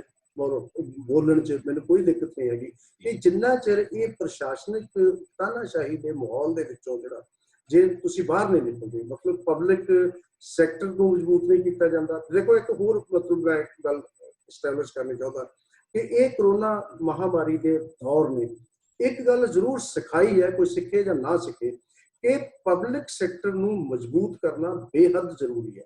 ਜੇ ਪਬਲਿਕ ਸੈਕਟਰ ਮਜ਼ਬੂਤ ਜਿੱਥੇ ਜਿੱਥੇ ਨਹੀਂ ਸੀਗਾ, ਔਰ ਖਾਸ ਤੌਰ ਤੇ ਮਤਲਬ ਸਿੱਖਿਆ, ਸਿਹਤ ਤੇ ਨਿਆਂ ਜਿਹੜਾ ਇਹ ਜ਼ਰੂਰ ਇਹਨਾਂ ਚੀਜ਼ਾਂ ਦੇ ਉੱਤੇ ਜਿਹੜਾ ਉਹ ਪਹਿਰਾ ਦੇਣਾ ਬੇਹੱਦ ਜ਼ਰੂਰੀ ਹੈ। ਔਰ ਸਿੱਖਿਆ, ਕਿਉਂਕਿ ਸਿੱਖਿਆ ਪੂਰੀ ਤਰ੍ਹਾਂ ਸਾਡੀ ਪਬਲਿਕ ਸੈਕਟਰ ਦੀ ਸਿੱਖਿਆ ਨਹੀਂ ਸੀਗੀ, ਔਰ ਪ੍ਰਾਈਵੇਟ ਹਸਪੀਟਲਸ ਨੇ, ਪ੍ਰਾਈਵੇਟ ਡਾਕਟਰਸ ਨੇ ਇਸ ਮਹਾਮਾਰੀ ਦੇ ਦੌਰ ਵਿੱਚ ਜੋ ਇੱਥੋਂ ਦੇ ਲੋਕਾਂ ਦੇ ਨਾਲ ਗਦਾਰੀ ਕੀਤੀ ਹੈ ਉਹ ਇਤਿਹਾਸ ਵਿੱਚ ਯਾਦ ਰਹੇਗੀ। ਔਰ ਕਿਸੇ ਪ੍ਰਾਈਵੇਟ ਹਸਪੀਟਲ ਵਾਲੇ ਨੇ ਜਿਹੜਾ ਉਹ ਇਹ ਖੋਲ ਕੇ ਇਹ ਨਹੀਂ ਕਿਹਾ ਕਿ ਕੋਰੋਨਾ ਮਹਾਮਾਰੀ ਦੇ ਦੌਰ ਦੇ ਵਿੱਚ ਜਿਹੜਾ ਅਸੀਂ ਆਪਣੇ ਹਸਪੀਟਲ ਦੇ ਵਿੱਚ ਹੋਰ ਕੁਝ ਤੁਸੀਂ ਨਾ ਵੀ ਕਰੋ ਤੇ ਤੁਸੀਂ ਘੱਟੋ ਘੱਟ ਆਈਸੋਲੇਸ਼ਨ ਸੈਂਟਰ ਤਾਂ ਬਣਾ ਸਕਦੇ ਸੀ, ਉਹ ਵੀ ਨਹੀਂ ਬਣਾਇਆ ਗਿਆ ਔਰ ਬੰਦ ਕਰਕੇ ਘਰਾਂ ਦੇ ਵਿੱਚ ਚਲੇ ਗਏ। ਜਦੋਂ ਕਿ ਸਿੱਖਿਆ ਕਰਮੀਆਂ ਦਾ ਇਹ ਕੰਮ ਨਹੀਂ ਹੈਗਾ। ਜਿਹੜਾ ਬਹੁਤ ਮਸ਼ਹੂਰ ਦੂਜੀ ਇਹ ਹੈਗਾ ਕਿ ਜਿਹੜਾ ਉਹ ਜਿਹੜੇ ਗੁਰਦੁਆਰੇ ਜਾਂ ਗਿਰਜਾ ਘਰ ਜਾਂ ਹੋਰ ਸਾਰਾ ਇਸ ਕਰਕੇ ਬੰਦ ਹੋ ਗਏ ਸੀ ਕਿ ਅਸਲ ਦੇ ਵਿੱਚ ਭਗਵਾਨ ਚਿੱਟੇ ਕੋਟ ਪਾ ਕੇ ਹਸਪੀਟਲਾਂ ਵਿੱਚ ਸੇਵਾ ਕਰ ਰਹੇ ਸੀ। ਮਤਲਬ ਇਹ ਗੱਲ ਜਿਹੜੀ ਹੈ, ਕਿਉਂਕਿ ਜਿੱਥੇ ਡਾਕਟਰ ਨੂੰ ਇੱਕ ਭਗਵਾਨ ਦਾ ਦਰਜਾ ਦਿੱਤਾ ਜਾਂਦਾ ਹੈ, ਉੱਥੇ ਡਾਕਟਰ ਆਪਣਾ ਤਾਲਾ ਲਾ ਕੇ ਘਰ ਚਲਾ ਜਾਏ, ਇਹ ਇਸ ਦੌਰ ਦਾ ਸਭ ਤੋਂ ਮੰਦਭਾਗਾ ਘਟਨਾਕ੍ਰਮ ਹੈ ਕਿ ਜਿਹਨੂੰ ਜਿਹੜਾ ਉਹ ਆਉਣ ਵਾਲੇ ਸਮੇਂ ਦੇ ਵਿੱਚ ਜਿਹੜਾ ਉਹ ਭਵਿੱਖ ਜਿਹੜਾ ਇਸ ਚੀਜ਼ ਨੂੰ ਮਾਫ ਨਹੀਂ ਕਰੇਗਾ ਕਿ ਇਹ ਇੱਕ ਇਹੋ ਜਿਹਾ ਦੌਰ ਆਇਆ ਜਦੋਂ ਜਿਹੜਾ ਇੱਕ ਵਾਇਰਸ ਨੇ ਜਿਹੜਾ ਉਹ ਮਨੁੱਖਤਾ ਨੂੰ ਕੰਬਾ ਦਿੱਤਾ, ਲੇਕਿਨ ਉਸ ਵਾਇਰਸ ਨਾਲ ਲੜਨ ਵਾਲੀ ਜਿਹੜੀ ਸਭ ਤੋਂ ਪਹਿਲੀ ਸ਼ਕਤੀ ਸੀ ਡਾਕਟਰਸ, ਉਹਨਾਂ ਨੇ, ਪ੍ਰਾਈਵੇਟ ਡਾਕਟਰਸ ਨੇ, ਉਹਨਾਂ ਨੇ ਉਹਨੂੰ ਸਮਝਿਆ ਨਹੀਂ ਔਰ ਇਹ ਕੰਮ ਕੀਤਾ। ਜੀ ਜਲ ਸਾਹਿਬ, ਹੁਣ ਸਾਨੂੰ ਤੁਸੀਂ ਕਿਸੇ ਗਜ਼ਲ ਜਾਂ ਕਵਿਤਾ ਦੇ ਕੁਝ ਹਿੱਸੇ ਸਾਨੂੰ ਸੁਣਾਓਗੇ, ਕਿਉਂਕਿ ਆਪਣੇ ਕੋਲ ਸਮਾਂ ਵੀ ਨਿਕਲਦਾ ਜਾ ਰਿਹਾ ਸਾਡੇ ਹੱਥਾਂ ਦੇ ਵਿੱਚੋਂ, ਪਰ ਅਸੀਂ ਤੁਹਾਡੀ ਕਵਿਤਾ ਵੀ ਸੁਣਨਾ ਚਾਹਾਂਗੇ। ਜੀ ਮੈਂ ਇੱਕ ਮਤਲਬ ਕੋਰੋਨਾ ਵਾਲੀ ਗੱਲ ਤਾਂ ਨਹੀਂ, ਮੈਂ ਵੈਸੇ ਕਵਿਤਾ ਸੁਣਾਉਣਾ ਤੁਹਾਨੂੰ। ਜੀ ਜੀ ਜੀ ਜੀ ਕਵਿਤਾ ਮੈਂ ਦੋ ਨਿੱਕੀਆਂ ਨਿੱਕੀਆਂ ਕਵਿਤਾਵਾਂ ਸੁਣਾਊਂਗਾ। ਕਵਿਤਾ ਦਾ ਟਾਈਟਲ ਹੈ ਬੇਟੀ ਇੱਕ ਤੇ ਬੇਟੀ ਦੋ। ਪਹਿਲਾ ਬੇਟੀ, ਪਹਿਲਾ ਇੱਕ ਕਵਿਤਾ ਬੇਟੀ। ਸਵਾਗਤ ਹੈ। ਸੋਚਦਾ ਉਮਰ ਪਰ ਬੱਚੀ ਬਣੀ ਰਹੇ ਬੇਟੀ। ਕੀ ਬਾਤ ਹੈ। ਸੋਚਦਾ ਉਮਰ ਪਰ ਬੱਚੀ ਬਣੀ ਰਹੇ ਬੇਟੀ, ਵਿਹੜੇ 'ਚ ਖੇਡੇ ਗੁੱਡੀਆਂ ਪਟੋਲਿਆਂ ਨਾਲ, ਫੁੱਲਾਂ ਵਾਂਗ ਹੱਸੇ ਮੇਰੇ ਮੋਢਿਆਂ ਤੇ ਚੜ ਚੜ, ਸ਼ਰਾਰਤਾਂ ਕਰੇ ਮੇਰੇ ਨਾਲ ਮੰਮੀ ਨਾਲ। ਕੀ ਬਾਤ। ਸ਼ਰਾਰਤਾਂ ਸ਼ਰਾਰਤਾਂ 'ਚ ਫੁੱਟ ਫੁੱਟ ਰੋਵੇ, ਝੂਠ ਮੂਠ ਫਿਰ ਹੱਸੇ, ਹੱਸਦੀ ਹੀ ਰਹੇ ਬੇਟੀ, ਹੱਸਦੀ ਤੇ ਖੁਸ਼ੀ 'ਚ ਨੱਚਦੀ, ਕਿੰਨੀ ਖੂਬਸੂਰਤ ਦਿਸਦੀ ਹੈ ਬੇਟੀ ਜ਼ਿੰਦਗੀ ਵਾਂਗ। ਬਹੁਤ ਵਧੀਆ। ਹੱਸਦੀ ਤੇ ਖੁਸ਼ੀ ਵਿੱਚ ਨੱਚਦੀ, ਕਿੰਨੀ ਖੂਬਸੂਰਤ ਦਿਸਦੀ ਹੈ ਬੇਟੀ ਜ਼ਿੰਦਗੀ ਵਾਂਗ। ਦੂਸਰੀ ਕਵਿਤਾ, ਉਹਦਾ ਟਾਈਟਲ ਵੀ ਬੇਟੀ। ਜੀ। ਅੱਜ ਕੱਲ ਬੇਟੇ ਨਾਲ ਜਿੱਦ ਕੇ ਚੀਜ਼ਾਂ ਨਹੀਂ ਮੰਗਦੀ ਬੇਟੀ। ਅੱਜ ਕੱਲ ਬੇਟੇ ਨਾਲ ਜਿੱਦ ਕੇ ਚੀਜ਼ਾਂ ਨਹੀਂ ਮੰਗਦੀ ਬੇਟੀ। ਅੱਜ ਕੱਲ ਬੇਟੇ ਨਾਲ ਜਿੱਦ ਕੇ ਲੜਾਈ ਨਹੀਂ ਕਰਦੀ ਬੇਟੀ। ਅੱਜ ਕੱਲ ਬੇਟਾ ਜਿੱਦ ਕਰਦਾ ਹੈ, ਲੜਦਾ ਹੈ, ਉੱਚੀ ਉੱਚੀ ਬੋਲਦਾ ਹੈ, ਧੌਂਸ ਜਮਾਉਂਦਾ ਹੈ ਤਾਂ ਚੁੱਪ ਕਰ ਜਾਂਦੀ ਹੈ ਬੇਟੀ। ਅੱਜ ਕੱਲ ਬੇਟਾ ਜਿੱਦ ਕਰਦਾ ਹੈ, ਲੜਦਾ ਹੈ, ਉੱਚੀ ਉੱਚੀ ਬੋਲਦਾ ਹੈ, ਧੌਂਸ ਜਮਾਉਂਦਾ ਹੈ ਤਾਂ ਚੁੱਪ ਕਰ ਜਾਂਦੀ ਹੈ ਬੇਟੀ, ਬੇਟਾ ਬੜਬੋਲਾ ਹੋ ਰਿਹਾ ਹੈ ਦਿਨ ਬ ਦਿਨ। ਕਿਆ ਬਾਤ ਹੈ। ਬੇਟਾ ਬੜਬੋਲਾ ਹੋ ਰਿਹਾ ਹੈ ਦਿਨ ਬ ਦਿਨ, ਅਚਾਨਕ ਲੱਗਿਆ ਵੱਡਾ ਹੋ ਗਿਆ ਹੈ ਬੇਟਾ। ਅਚਾਨਕ ਲੱਗਿਆ ਵੱਡਾ ਹੋ ਗਿਆ ਹੈ ਬੇਟਾ, ਬੇਟੀ ਚੁੱਪ ਹੋ ਰਹੀ ਹੈ ਦਿਨ ਬ ਦਿਨ, ਅਚਾਨਕ ਲੱਗਿਆ ਵੱਡੀ ਹੋ ਗਈ ਹੈ ਬੇਟੀ। ਕਿਆ ਬਾਤ ਹੈ। ਬੇਟੇ ਦਾ ਬੜਬੋਲਾ ਹੋਣਾ ਤੇ ਬੇਟੀ ਦਾ ਚੁੱਪ ਹੋਣਾ ਤੇ ਦੋਨਾਂ ਦਾ ਵੱਡੇ ਹੋਣਾ ਇੱਕ ਕੰਟਰਾਸਟ ਹੈ ਸਾਡੇ ਦੌਰ ਦਾ, ਜਿਹੜਾ ਸਮਝਣਾ ਪਊਗਾ ਕਿ ਸਾਡਾ ਬੇਟਿਆਂ ਪ੍ਰਤੀ ਕੀ ਐਟੀਟਿਊਡ ਹੋਣਾ ਚਾਹੀਦਾ ਤੇ ਬੇਟੀਆਂ ਪ੍ਰਤੀ ਕਿਹੋ ਜਿਹਾ। ਬਹੁਤ ਖੂਬਸੂਰਤ ਜਵਲ ਸਾਹਿਬ। ਆਪਾਂ ਆਉਣੇ ਅਗਲੇ ਸਵਾਲਾਂ ਵੱਲ। ਤੁਸੀਂ ਪੰਜਾਬ ਕਲਾ ਪਰਿਸ਼ਦ ਦੇ ਸਕੱਤਰ ਜਨਰਲ ਹੋ, ਬਹੁਤ ਸਾਰੀਆਂ ਸਾਹਿਤਕ ਸੰਸਥਾਵਾਂ ਨਾਲ ਜੁੜੇ ਹੋਏ ਹੋ, ਅਖਬਾਰਾਂ ਦੇ ਨਾਲ, ਮੈਗਜ਼ੀਨਾਂ ਨਾਲ ਜੁੜੇ ਹੋਏ ਹੋ। ਮੈਨੂੰ ਇੱਕ ਗੱਲ ਘੱਟ ਸਮਝ ਆਉਂਦੀ ਹੈ ਕਿ ਅਸੀਂ ਲੋਕਾਂ ਤੱਕ ਉਨੇ ਤਾਕਤ ਨਾਲ ਨਹੀਂ ਪਹੁੰਚ ਸਕੇ ਸਾਰਾ ਕੁਝ ਕਰਨ ਦੇ ਬਾਵਜੂਦ, ਪਰ ਇਹਦੀ ਥਾਂ ਤੇ ਵਿਕਾਊ ਮੀਡੀਆ, ਲੈਕਚਰ ਸਾਹਿਤ ਬਹੁਤ ਕਾਮਯਾਬੀ ਨਾਲ ਹੇਠਾਂ ਤੱਕ ਪਹੁੰਚ ਗਿਆ। ਸਾਡੇ ਕੋਲੇ ਸੌਦਾ ਬਹੁਤ ਵਧੀਆ ਪਰ ਅਸੀਂ ਵੇਚ ਨਹੀਂ ਸਕੇ, ਜਿਹਨਾਂ ਕੋਲ ਸੌਦਾ ਬਹੁਤ ਮਾੜਾ ਉਹ ਧੜਾਧੜ ਵੇਚੀ ਜਾ ਰਹੇ ਨੇ। ਤੁਹਾਨੂੰ ਸੰਕਟ ਕਿੱਥੇ ਲੱਗ ਰਿਹਾ ਹੈ? ਦੇਖੋ, ਸੰਕਟ, ਮੈਂ ਵੈਸੇ ਇਸ ਗੱਲ ਨਾਲ ਬਹੁਤਾ ਸਹਿਮਤ ਨਹੀਂ ਹਾਂ ਤੁਹਾਡੀ ਨਾਲ ਕਿ ਅਸੀਂ ਸਾਡੀਆਂ ਸੰਸਥਾਵਾਂ ਅਸਲ ਦੇ ਵਿੱਚ ਲਿਟਰੇਚਰ ਜਿਹੜਾ ਨਾ ਉਹ ਜਿਵੇਂ ਕਹਿੰਦੇ ਕਿ ਜਿਸ ਦੌਰ ਦੇ ਵਿੱਚ ਲਿਖਿਆ ਜਾਂਦਾ ਨਾ ਲਿਟਰੇਚਰ, ਅਸਲ ਲਿਟਰੇਚਰ ਤਾਂ ਉਹੀ ਹੁੰਦਾ ਹੈ ਕਿ ਜਿਸ ਦੌਰ ਦੇ ਵਿੱਚ ਲਿਖਿਆ ਜਾਂਦਾ, ਕਿ ਜ਼ਰੂਰੀ ਨਹੀਂ ਹੈ ਕਿ ਉਸ ਦੌਰ ਵਿੱਚ ਹੀ ਪੜ੍ਹਿਆ ਜਾਵੇ। ਜੇ ਤੁਸੀਂ ਮਤਲਬ ਧਰੋਂ ਰਿਗਵੇਦ ਤੋਂ ਲੈ ਕੇ ਅੱਜ ਤੱਕ ਜੇ ਪਹੁੰਚ ਜਾਓ ਤੇ ਹਮੇਸ਼ਾ ਹੀ ਜਿਹੜਾ ਹੈ ਉਹ ਕੁਝ ਸਮੇਂ ਬਾਅਦ, ਮੈਂ ਤਾਂ ਕਈ ਵਾਰੀ ਇਹ ਕਹਿੰਦਾ ਹੁੰਦਾ ਕਿ ਲਿਟਰੇਚਰ ਵੀ ਉਹ ਵਾਇਰਸ ਹੈ ਜਿਹੜਾ ਨਿਰਜਿੰਦ ਪਿਆ ਰਹਿੰਦਾ ਹੈ, ਤੇ ਜਦੋਂ ਉਹਨੂੰ ਕੋਈ ਲਿਵਿੰਗ ਸ਼ੋਅ ਪ੍ਰਾਪਤ ਹੁੰਦੀ ਹੈ ਉਹ ਉਸ ਵੇਲੇ ਮਕਬੂਲ ਹੋ ਜਾਂਦਾ ਹੈ। ਚਾਹੇ ਵਾਰਿਸ ਦੀ ਹੀਰ ਉਸ ਵੇਲੇ ਮਸ਼ਹੂਰ ਨਹੀਂ ਸੀ ਹੋਈ ਜਦੋਂ ਉਹਨੇ ਲਿਖੀ ਸੀਗੀ, ਹਾਲਾਂਕਿ ਅਹਿਮਦ ਯਾਰ ਤੇ ਹੋਰ ਸਾਰਿਆਂ ਨੇ ਜਿਹੜਾ ਵਾਰਿਸ ਸ਼ਾਹ ਨੂੰ ਮੋਟਾ ਦਲਣ ਵਾਲਾ ਹੀ ਕਿਹਾ ਸੀਗਾ। ਤੁਹਾਨੂੰ ਇਹ ਪਤਾ ਹੈ ਕਿ ਇਹ ਮੋਟਾ ਹੀ ਲਿਖਦਾ ਤੇ ਅਸੀਂ ਬਹੁਤ ਬਰੀਕ ਲਿਖਦੇ ਹਾਂ, ਔਰ ਅਹਿਮਦ ਯਾਰ ਵਰਗੇ ਮੁੜ ਕੇ ਕਿਤੇ ਲੱਭੇ ਨਹੀਂ, ਔਰ ਵਾਰਿਸ ਤੁਹਾਨੂੰ ਅੱਜ ਵੀ ਲੱਭਦਾ। ਔਰ ਇਸੇ ਤਰ੍ਹਾਂ ਹੀ ਜਿਹੜਾ ਉਹ ਵਿਚਕਾਰਲਾ ਦੌਰ ਹੈ ਜਿਹਨੂੰ ਆਪਾਂ ਮਤਲਬ ਪਰਤੀਵਾਦ ਦਾ ਦੌਰ ਕਹਿ ਲਓ, ਤੇ ਉਸ ਤੋਂ ਬਾਅਦ ਸ਼ਿਵ ਕੁਮਾਰ ਦਾ ਦੌਰ ਕਹਿ ਲਓ, ਅਮਰਤਾ ਪ੍ਰੀਤਮ ਦਾ ਕਹਿ ਲਓ, ਕਿ ਹੌਲੀ ਹੌਲੀ ਅੱਗੋਂ ਜਾ ਕੇ ਜਿਉਂ ਉਸ ਮਾਨਸਿਕਤਾ ਦੇ ਅਨੁਕੂਲ ਹੋਣਾ ਹੁੰਦਾ ਉਹਨੇ ਅੱਗੇ ਜਾਣਾ ਹੁੰਦਾ। ਇਹ ਜਿਹੜਾ ਆਪਾਂ ਨੂੰ ਲੱਗ ਰਿਹਾ ਕਿ ਜਿਹੜੇ ਉਹ ਲੱਚਰ ਗਾਣਿਆਂ ਵਾਲੇ ਜਾਂ ਦੂਜੇ ਤੀਜੇ, ਇਹ ਤਤਪੜਤਾ ਜਿਹਾ ਕਾਰਜ ਹੈ, ਇਹ ਕੋਈ ਸਦੀਵੀ ਕਾਰਜ ਨਹੀਂ ਹੁੰਦਾ, ਇਹ ਮਤਲਬ ਥੋੜੇ ਦਿਨਾਂ ਦੀ ਗੱਲ ਹੁੰਦੀ ਹੈ। ਤੇ ਦੂਸਰਾ ਇਹ ਹੈ ਕਿ ਆਪਾਂ ਜਿਹੜੇ ਲੋਕ ਮਤਲਬ ਇਸ ਕੰਮ 'ਚ ਲੱਗੇ ਹੋਏ ਆ, ਸਾਡੀਆਂ ਸਹਿਜ ਸਭਾਵਾਂ ਨੇ, ਮਤਲਬ ਲੋਕ ਲਿਖ ਰਹੇ ਨੇ, ਔਰ ਮੈਨੂੰ ਲੱਗ ਰਿਹਾ ਕਿ ਮੈਂ ਮਤਲਬ ਸਮਝਦਾ ਕਿ ਉਹ ਕਾਫੀ ਅੱਛਾ ਕੰਮ ਕਰ ਰਹੇ ਨੇ। ਈਵਨ ਜਿਹੜਾ ਪਿਛਲੇ ਦੌਰ ਦੇ ਵਿੱਚ, ਜੇ ਤੁਸੀਂ ਮਤਲਬ ਤੁਸੀਂ ਤਾਂ ਜੁੜੇ ਹੀ ਹੋਏ ਹੋ ਨਾਲ, ਕਿ ਪੰਜਾਬ ਸਾਹਿਤ ਅਕੈਡਮੀ ਨੇ ਵੀ ਔਰ ਪੰਜਾਬ ਕਲਾ ਪਰਿਸ਼ਦ ਨੇ ਵੀ ਤੇ ਦੂਸਰੀਆਂ ਅਕੈਡਮੀਆਂ ਨੇ ਵੀ ਪਿਛਲੇ 4-5 ਸਾਲ ਦਾ ਦੌਰ ਜਿਹੜਾ ਹੈ ਉਹ ਕਾਫੀ ਮਤਲਬ ਜ਼ਰਖੇਜ਼ ਦੌਰ ਰਿਹਾ ਇਹਨਾਂ ਕਾਰਜਾਂ ਲਈ। ਔਰ ਜਿਵੇਂ ਹੁਣ ਅੱਜ ਵੀ ਹੈ, ਜੇ ਆਪਾਂ ਮਤਲਬ ਬਹੁਤਾ ਦੂਰ ਨਾ ਵੀ ਜਾਈਏ, ਕਿ ਅੱਜ ਕਿੰਨੇ ਲੋਕ ਨੇ ਜਿਹੜੇ ਮਤਲਬ ਇਸ ਦੌਰ ਦੇ ਵਿੱਚ ਵੀ ਤੁਹਾਡੇ ਨਾਲ ਜੁੜ ਕੇ ਗੱਲਬਾਤ ਕਰ ਰਹੇ ਨੇ, ਸੁਣ ਰਹੇ ਨੇ, ਔਰ ਲਗਾਤਾਰ ਇਹਨਾਂ ਗੱਲਾਂ ਤੇ ਵਿਚਾਰ ਹੋ ਰਿਹਾ। ਜਿਵੇਂ ਪ੍ਰੋਗਰਾਮ ਸ਼ੁਰੂ ਹੋਣ ਤੋਂ ਪਹਿਲਾਂ ਮੈਡਮ ਕਹਿ ਰਹੇ ਸੀਗੇ ਕਿ ਜਿਹੜਾ ਅਸੀਂ ਉਹ ਦੀਪਤੀ ਹੋਰਾਂ ਦੀਆਂ ਗੱਲਾਂ ਸੁਣਨ ਤੋਂ ਬਾਅਦ ਸਾਡਾ ਨਜ਼ਰੀਆ ਬਦਲ ਗਿਆ। ਹੁਣ ਇਹ ਨਜ਼ਰੀਆ ਬਦਲਣਾ ਜਿਹੜਾ, ਇਹ ਸਾਹਿਤ ਦਾ ਕੰਮ ਨਜ਼ਰੀਆ ਬਦਲਣਾ। ਸਾਹਿਤ ਦਾ ਕੰਮ ਵੇਗ ਦੇ ਵਿੱਚ ਵਹਿ ਤੁਰਨਾ ਨਹੀਂ ਹੈਗਾ, ਔਰ ਉਹ ਵਕਤੀ ਤੌਰ ਤੇ ਹਰ ਦੌਰ ਦੇ ਵਿੱਚ ਹੀ ਥੋੜਾ ਬਹੁਤ ਵੇਗ ਦੇ ਨਾਲ ਲੋਕ ਵਹਿੰਦੇ ਨੇ, ਔਰ ਹੌਲੀ ਹੌਲੀ ਉਸ ਵੇਗ ਦੇ ਵਿੱਚੋਂ ਬਾਹਰ ਨਿਕਲ ਆਉਂਦੇ ਆ। ਔਰ ਅਸਲ ਚੀਜ਼ ਉਹੀ ਹੈ ਜਿਹਨੂੰ ਆਪਾਂ ਦੂਸਰੇ ਤਰੀਕੇ ਨਾਲ ਆਪਣੇ ਵੱਡੇ ਆਲੋਚਕ ਕਹਿੰਦੇ ਨੇ ਕਿ ਸਾਹਿਤ ਜਿਹੜਾ ਹੈ ਉਹਦੀ ਲਿਖਣ ਯੋਗਤਾ ਨੂੰ ਜਿਹੜਾ ਨਾ ਉਹ ਅਪਣਾਉਣਾ ਚਾਹੀਦਾ ਹੈ, ਉਹਦੀ ਪੜ੍ਹਨ ਯੋਗਤਾ ਜਾਂ ਸੁਣਾਉਣ ਯੋਗਤਾ ਨੂੰ ਨਹੀਂ। ਮਤਲਬ ਜੋ ਸਟੇਜ ਤੇ ਸੁਣਾਇਆ ਜਾ ਰਿਹਾ ਜਾਂ ਜੋ ਸੁਣਿਆ ਜਾ ਰਿਹਾ ਜਾਂ ਜੋ ਇੱਕਦਮ ਤਤਪੜਤੇ ਤੌਰ ਤੇ ਪੜ੍ਹਿਆ ਜਾ ਰਿਹਾ, ਉਹ ਅਸਲ 'ਚ ਲਿਟਰੇਚਰ ਨਹੀਂ ਹੁੰਦਾ। ਲਿਟਰੇਚਰ ਉਹ ਹੁੰਦਾ ਹੈ ਜਿਹਦੀ ਲਿਖਣ ਯੋਗਤਾ ਉਹਦੇ ਉੱਤੇ ਹਾਵੀ ਹੋਵੇ। ਲਿਖਣ ਯੋਗਤਾ ਜਿਹੜੀ ਹੈ ਉਹ ਫਿਰ ਅੱਗੇ ਪੜ੍ਹਨ ਯੋਗਤਾ ਵਿੱਚ ਕਨਵਰਟ ਹੁੰਦੀ ਹੈ, ਕਿਉਂਕਿ ਕੋਈ ਵੀ ਰਾਈਟਿੰਗ ਜਿਹੜੀ ਹੈ ਉਹ ਆਪਣੇ ਆਪ ਦੇ ਵਿੱਚ ਕੰਪਲੀਟ ਨਹੀਂ ਹੁੰਦੀ। ਰਾਈਟਿੰਗ ਉਦੋਂ ਹੀ ਕੰਪਲੀਟ ਹੁੰਦੀ ਹੈ ਜਦੋਂ ਉਹਨੂੰ ਉਹਦੇ ਹਾਣ ਦਾ ਪਾਠਕ ਮਿਲ ਜਾਂਦਾ ਹੈ। ਜਦੋਂ ਉਹਦੇ ਹਾਣ ਦਾ ਪਾਠਕ ਮਿਲਦਾ ਹੈ ਤੇ ਪਾਠਕ ਆਪਣੇ ਮਨ ਦੇ ਵਿੱਚ ਇੱਕ ਰੀਕ੍ਰੀਏਟ ਕਰਦਾ ਉਹ ਸਾਰੀ ਸਿਚੁਏਸ਼ਨ ਨੂੰ। ਜਦੋਂ ਉਹ ਦੋਨੋਂ ਮਾਨਸਿਕਤਾ ਰਲ ਜਾਂਦੀਆਂ, ਮਤਲਬ ਲੇਖਕ ਨੇ ਜਿਸ ਮਾਨਸਿਕਤਾ ਨਾਲ ਕੋਈ ਰਚਨਾ ਲਿਖੀ ਹੈ ਤੇ ਪਾਠਕ ਨੇ ਜਿਸ ਮਾਨਸਿਕਤਾ ਨਾਲ ਉਹ ਰਚਨਾ ਪੜ੍ਹੀ ਹੈ, ਜਦੋਂ ਉਹਨਾਂ ਦਾ ਕੰਬੀਨੇਸ਼ਨ ਕਿਤੇ ਨਾ ਕਿਤੇ ਜਿਹੜਾ ਉਹ ਬਣ ਜਾਂਦਾ ਹੈ ਤੇ ਉਦੋਂ ਲਿਟਰੇਚਰ ਅਸਲ 'ਚ ਆਪਣਾ ਰੋਲ ਉਸ ਵੇਲੇ ਅਦਾ ਕਰਦਾ। ਉਸ ਵੇਲੇ ਉਹਦੇ ਵਿੱਚੋਂ ਚੀਜ਼ਾਂ ਪਕੜੀਆਂ ਜਾਂਦੀਆਂ ਲਿਟਰੇਚਰ ਦੇ ਵਿੱਚੋਂ। ਇਸ ਕਰਕੇ ਮੈਂ ਇਸ ਗੱਲ ਤੇ ਕੋਈ ਨਿਰਾਸ਼ ਨਹੀਂ ਹੈਗਾ ਕਿ ਜੇ 2 4 5 6 10 ਗਾਣੇ ਜਿਹੜੇ ਆ ਉਹ ਲੋਕਾਂ ਨੇ ਜਿਹੜਾ ਉਹ ਸੁਣ ਲਏ ਜਾਂ ਮਤਲਬ ਉਹਨਾਂ ਤੇ ਨੱਚ ਖੇਡ ਲਿਆ 4 ਦਿਨ, ਤੇ ਉਹ ਆਪਣੇ ਆਪ ਹੀ ਹੌਲੀ ਹੌਲੀ ਜਿਹੜਾ ਦੂਸਰਾ ਲਿਟਰੇਚਰ, ਕਿਉਂਕਿ ਅਸਲ ਦੇ ਵਿੱਚ ਪੈਰਲਲ ਲਿਟਰੇਚਰ ਜਿਹੜਾ ਉਹਨੇ ਹੀ ਅੱਗੋਂ ਜਿਹੜੀ ਉਹ ਇੱਕ ਸਮਝ ਬਣਾਉਣੀ ਹੁੰਦੀ ਹੈ, ਤੇ ਉਹ ਪੈਰਲਲ ਲਿਟਰੇਚਰ ਕਾਫੀ ਵੱਡੀ ਮਾਤਰਾ ਦੇ ਵਿੱਚ ਪੈਦਾ ਹੋ ਰਿਹਾ।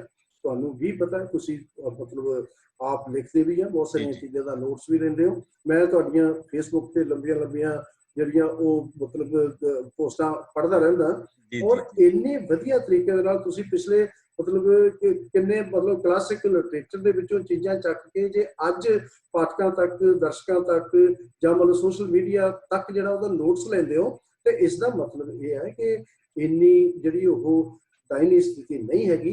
ਇਹਨੂੰ ਆਪਾਂ ਪੋਜ਼ਿਟਿਵਲੀ ਦੇਖੀਏ, ਔਰ ਪੋਜ਼ਿਟਿਵਲੀ ਇਹ ਹੈ ਕਿ ਬਹੁਤ ਅੱਛਾ ਕੰਮ ਹੋ ਰਿਹਾ ਔਰ ਬਹੁਤ ਵਧੀਆ ਲੋਕ ਲਿਖ ਰਹੇ ਨੇ, ਔਰ ਸਮਾਂ ਪਾ ਕੇ ਉਹਨਾਂ ਦੇ ਆਉਣ ਦੀ ਮਾਨਸਿਕਤਾ ਉਹਨਾਂ ਨੂੰ ਮਿਲੇਗੀ ਔਰ ਅੱਗੋਂ ਜਿਹੜਾ ਉਹ ਅੱਗੇ ਜਾਏਗਾ। ਜੀ ਜੋਲ ਸਾਹਿਬ, ਤੁਹਾਡੇ ਬੋਲ ਇਹ ਸੁਲੱਖਣੇ ਹੋਣ। ਤੇ ਮੈਂ ਤੁਹਾਨੂੰ ਆਪਣੇ ਵੱਲੋਂ ਆਖਰੀ ਸਵਾਲ ਕਰਨਾ, ਤੇ ਉਸ ਤੋਂ ਬਾਅਦ ਕੁਝ ਸਵਾਲ ਆਪਾਂ ਸਾਡੇ ਦਰਸ਼ਕਾਂ ਦੇ ਲਵਾਂਗੇ। ਸਵਾਲ ਇਹ ਹੈ ਕਿ ਤੁਸੀਂ ਲੰਮਾ ਸਮਾਂ ਕਾਵਲੋਕ ਮੈਗਜ਼ੀਨ ਦੇ ਨਾਲ ਜੁੜੇ ਰਹੇ ਹੋ। ਇਸ ਦੌਰ ਦੇ ਵਿੱਚ ਕਾਵਲੋਕ ਸਮੇਤ ਬਹੁਤ ਸਾਰੇ ਮੈਗਜ਼ੀਨ ਆਫਲਾਈਨ ਤੋਂ ਆਨਲਾਈਨ ਦੁਨੀਆ ਦੇ ਵਿੱਚ ਪ੍ਰਵੇਸ਼ ਕਰ ਗਏ। ਇਹ ਸੰਕਟ ਕਾਲ ਦੀ ਮਜਬੂਰੀ ਹੈ ਜਾਂ ਆਉਣ ਵਾਲੇ ਸਮੇਂ ਦੀ ਧਾਰਾ ਬਣ ਜਾਣੀ ਹੈ? ਤੁਹਾਨੂੰ ਕੀ ਲੱਗਦਾ ਤੇ ਕੀ ਸੰਭਾਵਨਾਵਾਂ ਲੱਗਦੀਆਂ?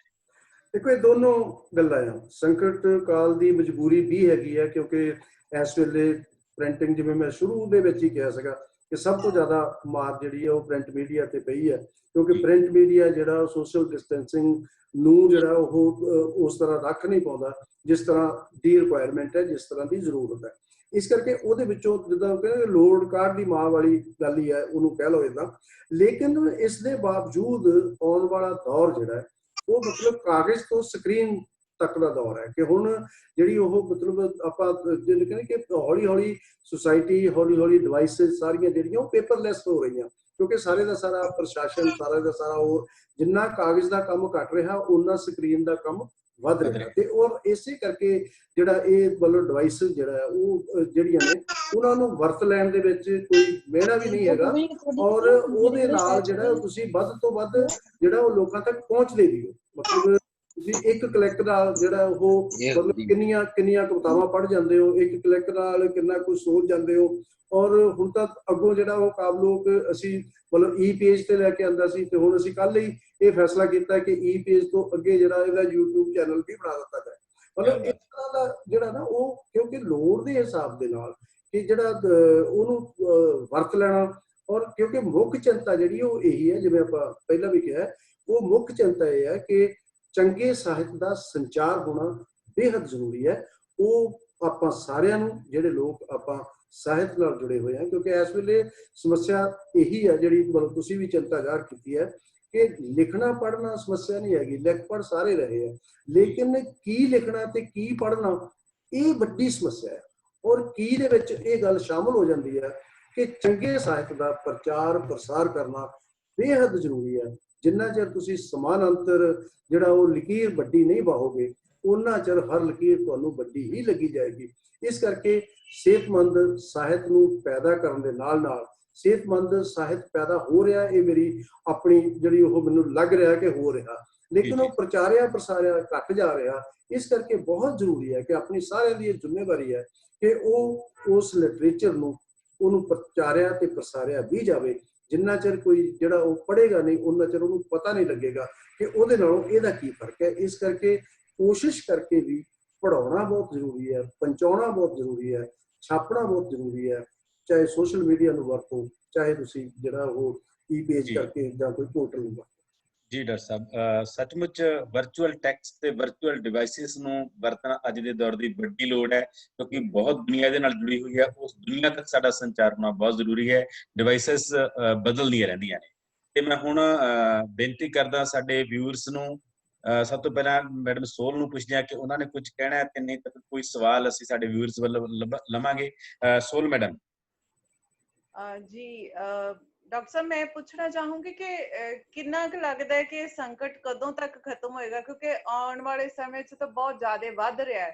ਜਿਉਂ-ਜਿਉਂ ਅਸੀਂ ਵੇਖ ਰਹੇ ਹਾਂ ਕਿੰਨੇ ਸਾਰੇ ਆਫੀਸ਼ੀਅਲਸ ਹੁਣ ਇਹਦੇ ਤੋਂ ਹੋ ਗਏ, ਅੱਜ ਵੀ ਆ ਰਿਹਾ ਆ, ਤੇ ਕੀ ਲੱਗਦਾ ਹੈ ਕਿ ਇਹ ਕਿੱਥੋਂ ਤੱਕ, ਜਾਂ ਫਿਰ ਜਿਵੇਂ ਹੁਣ ਆਪਾਂ ਹੋਰ ਵੀ ਦੇਖਦੇ ਹਾਂ ਕਿ ਸਕੂਲਾਂ ਕਾਲਜਾਂ ਦੀਆਂ ਨੌਜਵਾਨਾਂ ਦੀਆਂ ਤੇ ਜੇ ਡਿਪਰੈਸ਼ਨ ਵਾਲੀ ਸਥਿਤੀ ਵੈਸੇ ਤਾਂ ਬਹੁਤ ਸਾਰੇ ਲੋਕਾਂ ਤੇ ਛਾ ਰਹੀ ਹੈ, ਤੇ ਇਹਦਾ ਵੀ ਕੋਈ ਆਲਟਰਨੇਟ ਆਪਾਂ ਚਾਹੇ ਕਲਾ ਪ੍ਰੀਸ਼ਦ, ਸਾਹਿਤ ਅਕੈਡਮੀ ਵੱਲੋਂ ਕੁਝ ਇਹੋ ਜਿਹਾ ਕੁਝ ਹੋਰ ਨਵਾਂ ਵੀ ਕਰੀਏ ਕਿ ਲੋਕਾਂ ਨੂੰ ਵੱਧ ਤੋਂ ਵੱਧ ਜੁੜਨ ਤੇ ਅਸੀਂ ਕੁਝ ਹੋਰ ਸਾਰਥਕ ਪੂਰਨੇ ਪਾ ਸਕੀਏ। ਜੀ ਜਵਾਲ ਸਾਹਿਬ, ਕੀ ਸੰਭਾਵਨਾਵਾਂ ਦਿਸਦੀਆਂ ਨੇ ਤੁਹਾਨੂੰ? ਦੇਖੋ, ਸੰਭਾਵਨਾਵਾਂ ਆਪਾਂ ਸਾਰਿਆਂ ਨੂੰ ਜੋ ਦਿਸਦੀਆਂ ਉਹੀ ਹੈ, ਮੇਰੀ ਕੋਈ ਹਿਡਨ ਇਨਫੋਰਮੇਸ਼ਨ ਤਾਂ ਹੈ ਨਹੀਂ ਗੀ ਇਸ ਮਾਮਲੇ ਦੇ ਵਿੱਚ, ਲੇਕਿਨ ਲੱਗ ਇਹ ਰਿਹਾ ਕਿ ਅਜੇ 2-3 ਮਹੀਨੇ ਜਿਹੜਾ ਨਾ ਉਹ ਇਸੇ ਤਰ੍ਹਾਂ ਚੱਲਣਾ, ਜਿੰਨਾ ਚਿਰ ਜਿਹੜਾ ਇਹਦਾ ਕੋਈ ਮਤਲਬ ਦਵਾਈ ਇਜਾਦ ਨਹੀਂ ਹੁੰਦੀ, ਜਿੰਨਾ ਚਿਰ ਜਿਹੜਾ ਉਹ ਮਤਲਬ ਇਹਦੇ ਤੇ ਸਾਰਾ ਕੰਮ, ਕਿਉਂਕਿ ਆਪਾਂ ਨੂੰ ਪਤਾ ਹੈ ਕਿ ਸਾਰੇ ਦੇਸ਼ ਲੱਗੇ ਹੋਏ ਆ, ਲੇਕਿਨ ਜਿੰਨਾ ਚਿਰ ਇਹ ਕੰਮ ਸਿਰੇ ਨਹੀਂ ਚੜ੍ਹਦਾ ਉਹਨਾਂ ਚਿਰ ਇਹ ਇਸੇ ਤਰ੍ਹਾਂ ਹੀ ਚੱਲਦੇ ਰਹਿਣਾ। ਔਰ ਫਿਲਹਾਲ ਡਾਕਟਰ ਦਾ ਅੰਦਾਜ਼ਾ ਹੈ ਕਿ ਇਹ ਨਵੰਬਰ-ਦਸੰਬਰ ਤੱਕ ਵੀ ਜਾਏਗਾ। ਮਤਲਬ ਬਾਕੀ ਇਹ ਯੂਨੀਵਰਸਿਟੀਆਂ ਨੇ ਆਪਣੇ, ਜਿਵੇਂ ਕਿ ਤੁਸੀਂ ਵੀ ਯੂਨੀਵਰਸਿਟੀਆਂ ਕਾਲਜਾਂ ਨਾਲ ਜੁੜੇ ਹੋਏ ਹੋ, ਸਤੰਬਰ ਤੱਕ ਤਾਂ ਵੈਸੇ ਹੀ ਜਿਹੜਾ ਹੋ ਗਿਆ ਕਿ ਸਤੰਬਰ ਤੱਕ ਤਾਂ ਕੋਈ ਇਮਤਿਹਾਨ ਵੀ ਨਹੀਂ ਹੋਣੇ, ਤੇ ਫਿਰ ਵੀ ਜਿਹੜਾ ਹੋਵੇ, ਔਰ ਇਸ ਕਰਕੇ ਇਹ ਤਾਂ ਲੰਬਾ ਚੱਲਣਾ। ਔਰ ਦੂਸਰੀ ਗੱਲ ਇਹ ਹੈ ਕਿ ਇਸ ਲੰਬਾ ਚੱਲਣ ਦੇ ਵਿੱਚ ਆਪਣੀ ਜ਼ਿੰਮੇਵਾਰੀ ਇਹੀ ਹੈ ਕਿ ਇਹਨੂੰ ਵੱਧ ਤੋਂ ਵੱਧ ਜਿਹੜਾ ਉਹ ਲੋਕਾਂ ਨੂੰ ਸੋਚਸ਼ੀਲ ਬਣਾਇਆ ਜਾਏ, ਤਾਂ ਕਿ ਉਹ ਸਿਰਫ ਤੇ ਸਿਰਫ ਕਰੋਨਾ ਬਾਰੇ ਨਾ ਸੋਚਣ, ਕਿਉਂਕਿ ਜ਼ਿੰਦਗੀ ਜਿਹੜੀ ਉਹ ਖਾਣਾ ਪੀਣਾ ਹੰਡਾਉਣਾ ਹੀ ਨਹੀਂ ਹੁੰਦੀ। ਜ਼ਿੰਦਗੀ ਇੱਕ ਮਾਨਸਿਕ ਭੁੱਖ ਨਾਲ ਵੀ ਜੁੜੀ ਹੋਈ ਹੁੰਦੀ ਹੈ, ਜ਼ਿੰਦਗੀ ਜਾਣਨ ਦੀ ਜਿਗਿਆਸਾ ਨਾਲ ਵੀ ਜੁੜੀ ਹੋਈ ਹੁੰਦੀ ਹੈ। ਜਿੰਨਾ ਚਿਰ ਉਸ ਜਾਣਨ ਦੀ ਜਿਗਿਆਸਾ ਦੇ ਵਿੱਚ ਸਹੀ ਤੱਥ ਪੇਸ਼ ਕਰਕੇ ਔਰ ਸਹੀ ਲਿਟਰੇਚਰ ਉਹਨਾਂ ਤੱਕ ਨਾ ਪਹੁੰਚਾਈਏ, ਉਹਨਾਂ ਨੂੰ ਜਿਹੜਾ ਉਹ ਸਾਰਥਕ ਗੱਲਾਂ ਨਾਲ ਲਵਰੇਜ ਨਾ ਕਰੀਏ ਵਿਚਾਰਾਂ ਦੇ ਨਾਲ, ਉਹਨਾਂ ਚਿਰ ਜਿਹੜਾ ਉਹ ਫਿਰ, ਜਿਵੇਂ ਮੈਂ ਸ਼ੁਰੂ ਦੇ ਵਿੱਚ ਕਿਹਾ ਸੀ ਕਿ ਕਰੋਨਾ ਕਿਸੇ ਨੂੰ ਹੋਣਾ ਜਾਂ ਨਹੀਂ ਹੋਣਾ ਇਹ ਤਾਂ ਬਾਅਦ ਦੀ ਗੱਲ ਹੈ, ਸਿਰਫ ਡਿਪਰੈਸ਼ਨ ਨਾਲ ਹੀ ਜਿਹੜਾ ਉਹ ਕਰੋਨਾ ਕਰਵਾ ਲੈਣਾ, ਉਹਦੇ ਵਿੱਚੋਂ ਜਿਹੜਾ ਉਹ ਲੋਕ ਬਚ ਜਾਣ, ਇਸ ਗੱਲ ਤੇ ਜਿਹੜਾ ਉਹ ਸਾਰੇ ਦਾ ਸਾਰਾ ਜ਼ੋਰ ਲਗਾਉਣਾ ਚਾਹੀਦਾ। ਕਿਉਂਕਿ ਆਪਾਂ ਨੂੰ ਪੰਜਾਬ ਦੇ ਵਿੱਚ ਵੀ ਪਤਾ ਹੈ, ਬਾਕੀ ਹਿੰਦੁਸਤਾਨ 'ਚ ਵੀ ਪਤਾ ਹੈ ਕਿ ਅਸਲ 'ਚ ਡਿਪਰੈਸ਼ਨ ਜਿਹੜਾ ਉਹ ਅੱਗੋਂ ਫਿਰ ਖੁਦਕਸ਼ੀਆਂ ਵੱਲ ਨੂੰ ਲੈ ਕੇ ਜਾਂਦਾ ਹੈ। ਤੇ ਜਿਵੇਂ ਆਪਾਂ ਇਹ ਆਪ ਤੌਰ ਤੇ ਕਿਹਾ ਜਾਂਦਾ, ਮਨੋਵਿਗਿਆਨੀ ਕਹਿੰਦੇ ਨੇ ਕਿ ਇੱਕ ਖੁਦਕਸ਼ੀ ਤੇ ਜਿਹੜਾ ਜ਼ਿੰਦਗੀ ਦੇ ਵਿਚਕਾਰ ਸਿਰਫ ਇੱਕ ਖੁਰਾਕ ਦਾ ਹੀ ਜਿਹੜਾ ਉਹ ਫਾਸਲਾ ਹੁੰਦਾ ਹੈ, ਕਿ ਜੇ ਕੋਈ ਚੀਜ਼ ਤੜਕ ਕਰਕੇ ਤੁਹਾਨੂੰ ਜਿਹੜੀ ਉਹ ਖੜਾਕ ਹੋ ਗਿਆ ਤਾਂ ਤੁਸੀਂ ਖੁਦਕਸ਼ੀ ਦਾ ਇਰਾਦਾ ਹਟਾ ਦਿੰਦੇ ਹੋ। ਇਸ ਕਰਕੇ ਉਹ ਖੜਾਕ ਜਿਹੜਾ ਉਹ ਲਿਟਰੇਚਰ ਨੇ ਪੈਦਾ ਕਰਨਾ, ਮੀਡੀਆ ਨੇ ਪੈਦਾ ਕਰਨਾ, ਸਹੀ ਜਾਣਕਾਰੀ ਦੇ ਕੇ ਪੈਦਾ ਕਰਨਾ, ਕਿ ਬੰਦਾ ਆਪਣੀ ਸੋਚ ਨੂੰ ਨਿਵਾਣਾ ਵੱਲ ਜਾਣ ਦੀ ਬਜਾਏ ਉਹ ਉਚਾਈਆਂ ਵੱਲ ਸੋਚਣਾ ਸ਼ੁਰੂ ਕਰਦਾ ਹੈ, ਚੜ੍ਹਦੀ ਕਲਾ ਵਾਲੇ ਮਾਰਗ ਤੇ ਚੱਲੇ। ਜਿੰਨਾ ਚਿਰ ਉਹ ਚੜ੍ਹਦੀ ਕਲਾ ਵਾਲੇ ਮਾਰਗ ਨਹੀਂ ਪਕੜਦਾ ਉਹਨਾਂ ਚਿਰ ਬਚਣਾ ਮੁਸ਼ਕਲ ਹੈ। ਜੀ ਬਿਲਕੁਲ। ਜਿੰਨੀ ਦੇਰ ਤੱਕ ਦੂਜੀ ਵੈਕਸੀਨ ਨਹੀਂ ਆਉਂਦੀ, ਸਾਡੀ ਵੈਕਸੀਨ ਲੋਕਾਂ ਦੇ ਵਿੱਚ ਵੱਧ ਜਾਣੀ ਚਾਹੀਦੀ ਹੈ, ਸਾਹਿਤਕ ਖੋਜ ਅਸੀਂ ਵੱਧ ਦਈਏ। ਹੋਰ ਕੋਈ ਦੋਸਤ ਜੋ ਕੋਈ ਸਵਾਲ ਕਰਨਾ ਚਾਹੁੰਦਾ ਪਲੀਜ਼? ਕੋਈ ਦੋਸਤ ਕੋਈ ਸਵਾਲ ਕਰਨਾ ਚਾਹੁੰਦਾ ਹੈ, ਆਪਣਾ ਮਾਈਕ ਅਨਮਿਊਟ ਕਰ ਲਓ ਜੀ ਤੇ ਸਵਾਲ ਤੁਸੀਂ ਕਰ ਸਕਦੇ ਹੋ। ਸਾਡੇ ਕੋਲੇ 5 ਮਿੰਟ ਦਾ ਸਮਾਂ ਹੈ।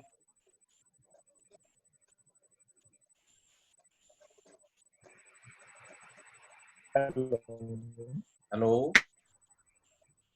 ਹਾਂਜੀ ਮੰਡੇਰ ਸਾਹਿਬ।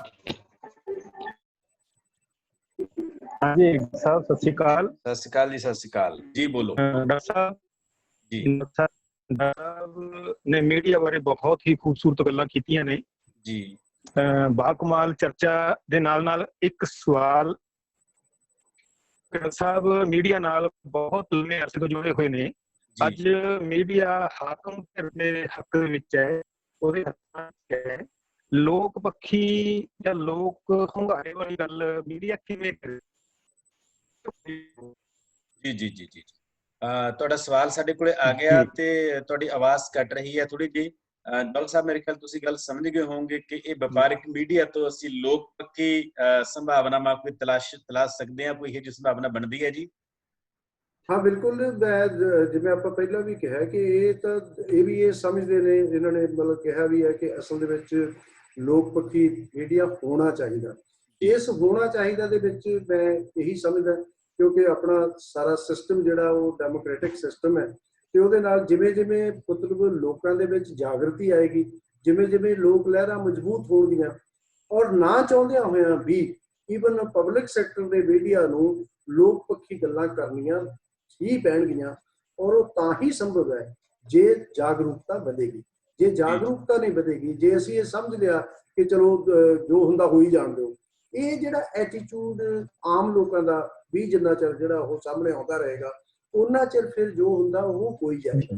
ਅਸਲ ਦੇ ਵਿੱਚ ਇਸ ਜੋ ਹੁੰਦੇ ਨੂੰ ਰੋਕਣਾ ਬਹੁਤ ਜ਼ਰੂਰੀ ਹੈ, ਤੇ ਉਸ ਰੋਕਣ ਦੇ ਲਈ ਅਵੇਅਰਨੈਸ ਬਹੁਤ ਜ਼ਰੂਰੀ ਹੈ, ਜਾਗਰੂਕਤਾ ਬਹੁਤ ਜ਼ਰੂਰੀ ਹੈ। ਜਿੰਨਾ ਚਿਰ ਆਪਾਂ ਜਾਗਰੂਕ ਨਹੀਂ ਹੁੰਦੇ, ਜਿੰਨਾ ਚਿਰ, ਕਿਉਂਕਿ ਜਿਹੜਾ ਈਵਨ ਸਰਕਾਰੀ ਮੀਡੀਆ ਜਿਹੜਾ ਉਹ ਤਾਂ ਲੋਕਾਂ ਦੇ ਪੈਸਿਆਂ ਨਾਲ ਚੱਲ ਰਿਹਾ, ਤੇ ਜੇ ਲੋਕ ਜਿਹੜੇ ਨੇ ਉਹ ਜਿਸ ਤਰ੍ਹਾਂ ਦਾ ਚਾਹਣਗੇ ਉਸ ਤਰ੍ਹਾਂ ਦਾ ਉਹਦੇ ਤੋਂ ਲੈਣਾ ਚਾਹਣਗੇ, ਤੇ ਫਿਰ ਬਹੁਤ ਜ਼ਰੂਰੀ ਹੈ ਕਿ ਆਪਾਂ ਅਵੇਅਰ ਹੋ ਕੇ ਇਸ ਪਾਸੇ ਨੂੰ ਆਵਾਜ਼ ਉਠਾਈਏ। ਆਵਾਜ਼ ਉਠਾਵਾਂਗੇ ਤੇ ਕੁਛ ਨਾ ਕੁਛ ਗੱਲ ਸੁਣੀ ਜਾਏਗੀ, ਨਹੀਂ ਤਾਂ ਫਿਰ ਜੋ ਚੱਲਦਾ ਉਹ ਚੱਲੀ ਜਾਏਗਾ। ਜੀ ਜੀ ਜੀ। ਹੋਰ ਕੋਈ ਦੋਸਤ ਜੇ ਕੋਈ ਸਵਾਲ ਕਰਨਾ ਚਾਹੁੰਦਾ, ਇੱਕ ਸਵਾਲ ਆਪਾਂ ਹੋਰ ਲੈ ਸਕਦੇ ਹਾਂ।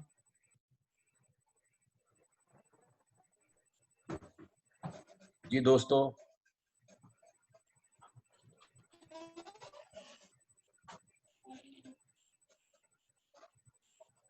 ਕੋਈ ਵੀ ਦੋਸਤ ਜੇ ਕੋਈ ਸਵਾਲ ਕਰਨਾ ਚਾਹੁੰਦਾ ਆਪਣਾ ਮਾਈਕ ਅਨਮਿਊਟ ਕਰਕੇ ਪਲੀਜ਼ ਸਵਾਲ ਕਰੇ, ਨਹੀਂ ਤਾਂ ਫਿਰ ਇਸ ਤੋਂ ਬਾਅਦ ਅਸੀਂ ਧੰਨਵਾਦ ਵਾਲੇ ਪਾਸੇ ਵਧਾਂਗੇ। मेरा एक सवाल है लखविंदर जी तो जी। हाँ जी लखविंदर जी, ਤੁਹਾਨੂੰ नहीं लगता सिर्फ जागरूक होना ही काफी नहीं है? इस समाज विच बहुत सारे बुद्धिजीव साडे आस-पास ਹਨ। ਤੁਹਾਨੂੰ नहीं लगता कि इस मंच तक पहुंचण ਲਈ या इस ऑब्जेक्टिव ਨੂੰ अचीव ਕਰਨ ਲਈ एक इंफ्रास्ट्रक्चर ਦਾ ਹੋਣਾ ਵੀ ਬਹੁਤ ਜ਼ਰੂਰੀ ਹੈ?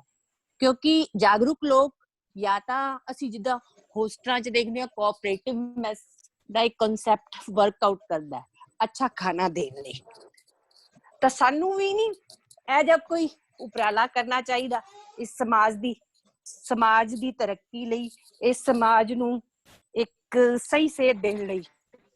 ਕੱਲੀ ਜਾਗਰੂਕਤਾ ਹੀ ਮੈਨੂੰ ਨਹੀਂ ਲੱਗਦਾ ਕਾਫੀ ਹੈ, ਕਿਉਂਕਿ ਜਾਗਰੂਕਤਾ ਮੇਰਾ ਆਪਣਾ ਨਿੱਜੀ ਤਜਰਬਾ ਹੈ ਕਿ ਤੁਹਾਡੇ ਤੱਕ ਹੀ ਸਿਮਟ ਕੇ ਰਹਿ ਜਾਂਦੀ ਹੈ। ਜੀ ਜੌਲ ਸਾਹਿਬ। ਬਿਲਕੁਲ ਗੱਲ ਤੁਹਾਡੀ ਸਹੀ ਹੈ। ਮੈਂ ਜਿਹੜਾ ਵੈਸੇ ਤੁਹਾਡਾ ਭਾਵ ਨਹੀਂ ਸਮਝਿਆ ਇਨਫਰਾਸਟ੍ਰਕਚਰ ਤੋਂ ਕੀ ਹੈ, ਸ਼ਾਇਦ ਤੁਸੀਂ ਲੋਕ ਲਹਿਰ ਦੀ ਗੱਲ ਕੀਤੀ ਹੋਏਗੀ ਕਿ ਸਿਰਫ ਜਾਗਰੂਕ ਹੋਣ ਦੀ ਬਜਾਏ ਅੱਗੋਂ ਜਿਹੜਾ ਉਹ ਕੋਈ ਲੋਕ ਲਹਿਰ ਡਿਵੈਲਪ ਹੋਣੀ ਚਾਹੀਦੀ ਹੈ। ਮੇਰਾ ਖਿਆਲ ਹੈ ਸ਼ਾਇਦ ਤੁਹਾਡਾ ਮਕਸਦ ਇਹ ਹੋਏਗਾ। ਲੋਕ ਲਹਿਰ ਜਾਂ ਜਿਵੇਂ ਸੰਸਥਾਵਾਂ ਨੇ ਆਪਾਂ ਬਹੁਤ ਸਾਰੀਆਂ ਬਣਾਈਆਂ ਹੋਈਆਂ ਨੇ, ਇਸ ਕਿਸਮ ਦਾ ਮਤਲਬ ਅਪਰੋਚ ਅਸੀਂ ਜਾ ਸਕਦੇ ਹਾਂ ਕਿ ਨਹੀਂ ਜਾ ਸਕਦੇ ਹੈਗੇ ਉੱਥੇ ਤੱਕ? ਹਾਂ, ਉਹ ਤਾਂ ਮੈਂ ਜੇ ਤੁਸੀਂ ਮੇਰੀ ਗੱਲ ਧਿਆਨ ਨਾਲ ਸੁਣੀ ਹੋਵੇ, ਮੈਂ ਅਸਲ ਵਿੱਚ ਇਹੀ ਕਿਹਾ ਸੀਗਾ ਕਿ ਜਿੰਨਾ ਚਿਰ ਅਸੀਂ ਆਵਾਜ਼ ਨਹੀਂ ਉਠਾਵਾਂਗੇ, ਆਵਾਜ਼ ਉਠਾਉਣ ਦਾ ਫਿਰ ਮਤਲਬ ਇਹੀ ਹੁੰਦਾ ਹੈ ਕਿ ਅਸੀਂ ਅਗਲੇ ਦੇ ਕੰਨਾਂ ਤੱਕ ਕਿਵੇਂ ਪਹੁੰਚਾਉਣੀ ਹੈ, ਠੀਕ ਨਹੀਂ? ਤੇ ਸਿਰਫ ਜਾਗਰੂਕ ਇੰਟਰੋਵਰਟ ਵਾਲਾ ਸਿਚੁਏਸ਼ਨ ਨਹੀਂ ਹੈਗੀ, ਉਹਨੂੰ ਬਾਹਰ ਲੈ ਕੇ ਆਉਣਾ। ਜਾਗਰੂਕਤਾ ਤਾਂ ਬਾਹਰੀ ਜਾਗਰੂਕਤਾ ਦੀ ਗੱਲ ਹੀ ਮੈਂ ਕਰ ਰਿਹਾ। ਆਪਣੇ ਆਪ 'ਚ ਤਾਂ ਆਪਾਂ ਜਾਗਰੂਕ ਹੀ ਹੁੰਦੇ ਹਾਂ, ਦੂਸਰੇ ਨੂੰ ਜਾਗਰੂਕ ਕਰਨਾ ਔਰ ਦੂਸਰੇ ਨੂੰ ਲਾਮਬੰਦ ਕਰਨਾ, ਮੈਂ ਸ਼ਬਦ ਲਾਮਬੰਦ ਵੀ ਵਰਤਿਆ ਸੀ, ਤੇ ਉਹ ਵਰਤਣਾ ਵੀ ਬੇਹੱਦ ਜ਼ਰੂਰੀ ਹੈ। ਕਿਉਂਕਿ ਇਹ ਜਿੰਨਾ ਚਿਰ ਲੋਕ ਲਹਿਰਾਂ ਡਿਵੈਲਪ ਨਹੀਂ ਹੁੰਦੀਆਂ, ਜਿੰਨਾ ਚਿਰ ਲੋਕ ਲਹਿਰਾਂ ਵਿਕਸਿਤ ਨਹੀਂ ਹੁੰਦੀਆਂ, ਉਹਨਾਂ ਚਿਰ ਗੱਲ ਸੁਣੀ ਨਹੀਂ ਜਾਂਦੀ। ਆਪਣੇ ਆਪ 'ਚ ਜਾਗਰੂਕ ਹੋਣ ਦੀ ਗੱਲ, ਤੁਹਾਡੀ ਗੱਲ ਬਿਲਕੁਲ ਤੁਸੀਂ ਸਹੀ ਕਹਿ ਰਹੇ ਹੋ ਜੋ ਕਹਿ ਰਹੇ ਹੋ ਕਿ ਸਿਰਫ ਆਪਣੇ ਤੌਰ ਤੇ ਸਮਝ ਲੈਣਾ ਕਾਫੀ ਨਹੀਂ ਹੈਗਾ। ਉਸ ਸਮਝ ਨੂੰ ਸਮਾਜ ਦੀ ਸਮਝ ਬਣਾਉਣ ਵੱਲ ਤੁਰਨਾ, ਉਸ ਸਮਾਜ ਦੀ ਸਮਝ ਨੂੰ ਅੱਗੇ ਜਿਹੜਾ ਉਹ ਸੰਘਰਸ਼ ਦੀ ਸਮਝ ਬਣਾਉਣ ਵੱਲ ਤੁਰਨਾ ਵੀ ਬੇਹੱਦ ਜ਼ਰੂਰੀ ਹੈ, ਤਾਂ ਹੀ ਕੋਈ ਮਸਲੇ ਹੱਲ ਹੋਣੇ। ਜੀ ਜੌਲ ਸਾਹਿਬ, ਬਹੁਤ ਬਹੁਤ ਧੰਨਵਾਦ ਤੁਹਾਡਾ। ਤੁਸੀਂ ਬਹੁਤ ਖੂਬਸੂਰਤ ਸਾਡੇ ਨਾਲ ਗੱਲਾਂ ਕੀਤੀਆਂ ਨੇ, ਤੇ ਮੈਂ ਹੁਣ ਸੋਹਲ ਮੈਡਮ ਨੂੰ ਕਹੂੰਗਾ ਕਿ ਕੁਝ ਨਾਂ ਜਿਹੜੇ ਦੋਸਤਾਂ ਨੇ ਫੇਸਬੁੱਕ ਦੇ ਉੱਤੇ ਸਾਡੇ ਨਾਲ ਕਮੈਂਟ ਸਾਂਝੇ ਕੀਤੇ ਨੇ, ਉਹਨਾਂ ਦੀ ਤਫਸੀਲ ਡਾਕਟਰ ਸਰਬਜੀਤ ਕੌਰ ਸੋਹਲ ਹੋਰੀ ਦੱਸਣਗੇ। ਜੀ ਬਹੁਤ ਸ਼ੁਕਰੀਆ। ਸਭ ਤੋਂ ਪਹਿਲਾਂ ਤਾਂ ਮੈਂ ਧੰਨਵਾਦ ਕਰਨਾ ਚਾਹਾਂਗੀ ਜੌਲ ਸਾਹਿਬ ਦਾ ਤੇ ਅਨਿਲ ਆਦਮ ਜੀ ਦਾ ਕਿ ਬਹੁਤ ਮੁੱਲਵਾਨ ਗੱਲਾਂ ਅੱਜ ਹੋਈਆਂ, ਬਹੁਤ ਸਾਹਿਤ ਬਾਰੇ ਵੀ ਹੋਈਆਂ, ਮੀਡੀਆ ਬਾਰੇ ਵੀ ਹੋਈਆਂ, ਸਮਾਜ ਬਾਰੇ ਵੀ ਹੋਈਆਂ। ਅੱਜ ਸਾਡੇ ਨਾਲ ਬਹੁਤ ਸਾਰੇ ਜਿਹੜੇ ਦਰਸ਼ਕ ਨੇ ਉਹ ਜੁੜੇ ਰਹੇ, ਜਿਨ੍ਹਾਂ ਚੋਂ ਕੁਝ ਕੁ ਦੇ ਨਾਮ, ਕਿਉਂਕਿ ਮੈਂ ਨਾਲ ਦੂਸਰੇ ਫੋਨ ਤੇ ਉਹ ਦੇਖਦੀ ਹਾਂ ਜਿਹੜੇ ਕਮੈਂਟਸ ਆ ਰਹੇ ਹੁੰਦੇ ਨੇ, ਤੇ ਕੁਝ ਇਸ ਫੋਨ ਦੀ ਸਕਰੀਨ ਤੇ ਵੀ ਕਮੈਂਟਸ ਹੁੰਦੇ ਨੇ, ਮੇ ਵੀ ਕੁਝ ਨਾ ਰਹਿ ਵੀ ਜਾਂਦੇ ਹੋਣ। ਜੇਕਰ ਤੁਹਾਡੇ ਕੋਲੇ ਕੁਲਦੀਪ ਜੀ ਉਹ ਨਾ ਹੋਣ ਤਾਂ ਤੁਸੀਂ ਜ਼ਰੂਰ ਦੱਸ ਦਿਓ ਜੇ। ਸਾਡੇ ਨਾਲ ਅੱਜ ਜੁੜੇ ਰਹੇ ਜੀ ਕੁਲਵਿੰਦਰ ਕੌਰ ਮਠਾੜੂ, ਪਵਨ ਮੁੰਤਜ਼ਰ, ਮੰਜੂ ਵਰਮਾ, ਜੋਤੀ ਬਾਵਾ, ਜਸਪਾਲ ਕਈ, ਬਲਬੀਰ ਸੰਘੇੜਾ, ਗੁਰਿੰਦਰ ਕੌਰ, ਰਣਜੀਤ ਕੌਰ ਬਾਜਵਾ, ਬੂਟਾ ਸਿੰਘ ਬਰਾੜ, ਮਨਜੀਤ ਕੌਰ ਔਲਖ, ਕੁਲਵੀਰ ਗੋਜਰਾ ਦਿੱਲੀ ਤੋਂ, ਰਵਿੰਦਰ ਸੰਧੂ, ਦੇਸਰਾਜ ਕਾਲੀ, ਦਵਿੰਦਰ ਸਿੰਘ, ਜਗਦੀਸ਼ ਸਚਦੇਵਾ ਨਾਟਕਕਾਰ ਨੇ, ਸਰਬਜੀਤ ਬੈਂਸ, ਦਰਸ਼ਨ ਬੁੱਟਰ, ਜਗਦੀਸ਼ ਕੁਲਰੀਆ, ਰਣਦੀਪ ਸੰਗਤਪੁਰੀਆ, ਵਰਿੰਦਰ ਸਿੰਘ ਪਟਿਆਲੇ ਤੋਂ, ਪ੍ਰਭਮੀਤ ਸਿੰਘ ਇਹ ਜਰਨਲਿਸਟ ਨੇ, ਸੋਨੂ ਸੋਢੀ, ਪ੍ਰਕਾਸ਼ ਬੇਦੀ ਅਮਰੀਕਾ ਤੋਂ, ਨਰਿੰਦਰ ਸਿੰਘ ਚੱਕਲ ਇਹ ਇੰਗਲੈਂਡ ਤੋਂ ਨੇ, Jasvir Singh, Ramandeep Grewal Virk, Satnam Chauhan, Charanjit Randhawa, Kanta ji, Narinder Singh, Balwinder Singh Sandhu, Charanjit Savi, Parminder Kaur Pam, Kulwinder Kaur Matharu, Sarabjit Kaur government college Mohali professor ਨੇ, ਡਾਕਟਰ ਨਾਇਬ ਸਿੰਘ ਮੰਡੇਰ, ਨਰਿੰਦਰ ਸਿੰਘ, ਜਸਪ੍ਰੀਤ ਛੀਨਾ ਗੁਰਦਾਸਪੁਰ ਤੋਂ, ਡਾਕਟਰ ਗਗਨਦੀਪ ਸਿੰਘ ਸੰਗਰੂਰ ਤੋਂ, ਜਸਵਿੰਦਰ ਫਗਵਾੜੇ ਤੋਂ, ਡਾਕਟਰ ਜਸ ਮਲਕੀਤ, ਬਲਦੇਵ ਸਿੰਘ ਦੋਦੜਾ ਪ੍ਰਿੰਸੀਪਲ ਨੇ ਬਹਾਦਰਗੜ੍ਹ ਕੌਂਸਟੀਚਿਊਐਂਟ ਕਾਲਜ 'ਚ, ਨਿਰਮਲ ਦੱਤ ਜੀ ਜਿਹੜੇ ਸਾਡੇ ਸਾਬਕਾ ਜਨਰਲ ਸਕੱਤਰ ਸੀ ਪੰਜਾਬ ਆਰਟਸ ਕੌਂਸਲ ਦੇ, ਭੁਪਿੰਦਰ ਜੋਸਨ, ਪਵਿੱਤਰ ਸਿੰਘ, ਡਾਕਟਰ ਰਵਿੰਦਰ ਕੌਰ, ਡਾਕਟਰ ਤਜਿੰਦਰ ਕੌਰ ਸ਼ਾਹੀ ਪ੍ਰਿੰਸੀਪਲ ਨੇ ਨੂਰ ਮਹਿਲ ਕਾਲਜ ਦੇ ਵਿੱਚ, ਕਮਲਜੀਤ ਬੰਗਾ, ਰਣਜੀਤ ਕੌਰ ਬਾਜਵਾ, ਡਾਕਟਰ ਨਾਇਬ ਸਿੰਘ, ਦਰਸ਼ਨ ਜੋਗਾ ਜੀ, ਹਰਜੀਤ ਕੌਰ ਬਮਰਾ, ਤੇ ਹੋਰ ਵੀ ਬਹੁਤ ਸਾਰੇ ਕੁਝ ਹੁਣ ਵੀ ਮੈਸੇजेस ਆ ਰਹੇ ਨੇ। ਸੋ ਇਹਨਾਂ ਸਾਰਿਆਂ ਦਾ ਹਰਜੀਤ ਕੌਰ ਬਮਰਾ, ਇਹਨਾਂ ਸਾਰਿਆਂ ਦਾ ਬਹੁਤ ਬਹੁਤ ਧੰਨਵਾਦ ਕਿ ਤੁਸੀਂ ਸਾਡੀ ਹੌਸਲਾ ਅਫਜ਼ਾਈ ਵੀ ਕਰਦੇ ਹੋ, ਸਾਡੇ ਨਾਲ ਜੁੜਦੇ ਹੋ। ਇਹ ਪ੍ਰੋਗਰਾਮ ਤੁਹਾਡੇ ਲਈ ਹੈ ਔਰ ਤੁਹਾਡੇ ਸੁਝਾਅ, ਜੇਕਰ ਕੋਈ ਵੀ ਤੁਹਾਨੂੰ ਲੱਗਦਾ ਕਿ ਇਸ ਪ੍ਰੋਗਰਾਮ ਨੂੰ ਅਸੀਂ ਇਸ ਤਰ੍ਹਾਂ ਹੋਰ ਚੰਗੀ ਤਰ੍ਹਾਂ ਚਲਾ ਸਕਾਂਗੇ ਤਾਂ ਤੁਹਾਡੇ ਸੁਝਾਅ ਜਿਹੜੇ ਨੇ ਸਾਡੇ ਲਈ ਬਹੁਤ ਮੁੱਲਵਾਨ ਹੋਣਗੇ। ਤੁਸੀਂ ਮੈਨੂੰ WhatsApp ਤੇ ਵੀ ਦੇ ਸਕਦੇ ਹੋ ਔਰ ਬਹੁਤ ਸਾਰੇ ਸਾਡੇ ਜਿਹੜੇ ਦਰਸ਼ਕ ਨੇ ਉਹਨਾਂ ਨੇ ਸਾਨੂੰ ਇਸ ਪ੍ਰੋਗਰਾਮ ਦੇ ਬਾਰੇ ਆਪਣੇ ਕਮੈਂਟਸ ਵੀ ਪੇਸ਼ ਕੀਤੇ ਨੇ। ਚੰਗਾ ਲੱਗ ਰਿਹਾ ਉਹਨਾਂ ਨੂੰ। ਦਰਸ਼ਨ ਜੋਗਾ ਜੀ ਸਾਡੇ ਨਾਲ ਹਰ ਰੋਜ਼ ਜੁੜਦੇ ਨੇ। ਪਰਮਿੰਦਰ ਕੌਰ ਪੈਮ ਜੀ ਵੀ ਧੰਨਵਾਦ ਕਰ ਰਹੇ ਨੇ। ਸੋ ਇਹਨਾਂ ਸਾਰੇ ਮਿੱਤਰਾਂ ਦਾ ਬਹੁਤ ਬਹੁਤ ਦਿਲ ਦੀਆਂ ਡੂੰਘਾਈਆਂ ਤੋਂ ਸ਼ੁਕਰੀਆ। ਜੇਕਰ ਅਸੀਂ ਕੋਈ ਯਤਨ ਕਰਦੇ ਹਾਂ, ਤੁਹਾਡੇ ਵੱਲੋਂ ਹੁੰਗਾਰਾ ਮਿਲਦਾ ਤੇ ਸਾਨੂੰ ਉਹ ਚੰਗਾ ਲੱਗਦਾ। ਸੋ ਇਸੇ ਤਰ੍ਹਾਂ ਜਦੋਂ ਤੱਕ ਤੁਸੀਂ ਚਾਹੋਗੇ ਇਹ ਪ੍ਰੋਗਰਾਮ ਚੱਲਦਾ ਰਹੇਗਾ ਔਰ ਅਸੀਂ ਨਿਤ ਦਿਨ ਕੋਈ ਨਾ ਕੋਈ ਹੋਰ ਨਵੀਂ ਗੱਲ ਕੋਈ ਕੋਸ਼ਿਸ਼ ਕਰਾਂਗੇ ਕਿ ਨਵੀਆਂ ਗੱਲਾਂ ਜਿਹੜੀਆਂ ਜੇਕਰ ਤੁਹਾਡੇ ਸੁਝਾਅ ਉਹਨਾਂ ਨੂੰ ਅਸੀਂ ਲਾਹਾਂਗੇ ਔਰ ਤੁਸੀਂ ਸਾਡੇ ਨਾਲ ਜੁੜੇ ਰਹੋ। ਇੱਕ ਵਾਰੀ ਫੇਰ ਡਾਕਟਰ ਕੁਲਦੀਪ ਦੀਪ ਜੀ, ਤੁਸੀਂ ਬਹੁਤ ਮਿਹਨਤ ਨਾਲ ਪ੍ਰੋਗਰਾਮ ਲਿਖਦੇ ਹੋ, ਤੁਹਾਡਾ ਵੀ ਸ਼ੁਕਰੀਆ। ਤੇ ਜੌਲ ਸਾਹਿਬ ਔਰ ਹੋਰ ਸਾਰੇ ਜਿੰਨੇ ਵੀ ਸਾਡੇ ਦਰਸ਼ਕ ਨੇ ਉਹਨਾਂ ਦਾ ਬਹੁਤ ਬਹੁਤ ਧੰਨਵਾਦ। ਜੌਲ ਸਾਹਿਬ, ਕੋਈ ਅੱਜ ਦੀ ਆਖਰੀ ਗੱਲ ਜੇ ਤੁਸੀਂ ਕਹਿਣਾ ਚਾਹੁੰਦੇ ਹੋ? ਬਸ ਇਹੀ ਹੈ ਜੀ ਕਿ ਇਹਨੂੰ ਲਗਾਤਾਰ ਜਾਰੀ ਰੱਖੋ ਔਰ ਬਹੁਤ ਵਧੀਆ ਉਪਰਾਲਾ ਹੈ ਤੁਹਾਡਾ ਔਰ ਇਹ ਬੇਹੱਦ ਜ਼ਰੂਰੀ ਹੈ। ਔਰ ਜਿਵੇਂ ਆਪਾਂ ਸਾਰੀਆਂ ਗੱਲਾਂ ਕੀਤੀਆਂ ਨੇ ਕਿ ਅਸਲ ਦੇ ਵਿੱਚ ਸਾਰੇ ਦਿਨ ਦਾ ਜੋ ਬੰਦੇ ਨੇ ਸੋਚਿਆ ਹੁੰਦਾ ਉਹ ਇਸ ਵੇਲੇ ਤੁਹਾਡੀਆਂ ਗੱਲਾਂ ਸੁਣ ਕੇ ਉਹਨੂੰ ਇੱਕ ਹੋਰ ਜ਼ਿਆਦਾ ਬੂਸਟ ਮਿਲੇਗਾ, ਹੁੰਗਾਰਾ ਮਿਲੇਗਾ ਔਰ ਉਹਦੇ ਨਾਲ ਜਿਹੜਾ ਉਹ ਅੱਗੋਂ ਕੁਛ ਹੋਰ ਨਵਾਂ ਲਿਖਣ ਲਈ ਜਿਹੜਾ ਉਹ ਧਾਰਾ ਮਿਲੇਗਾ।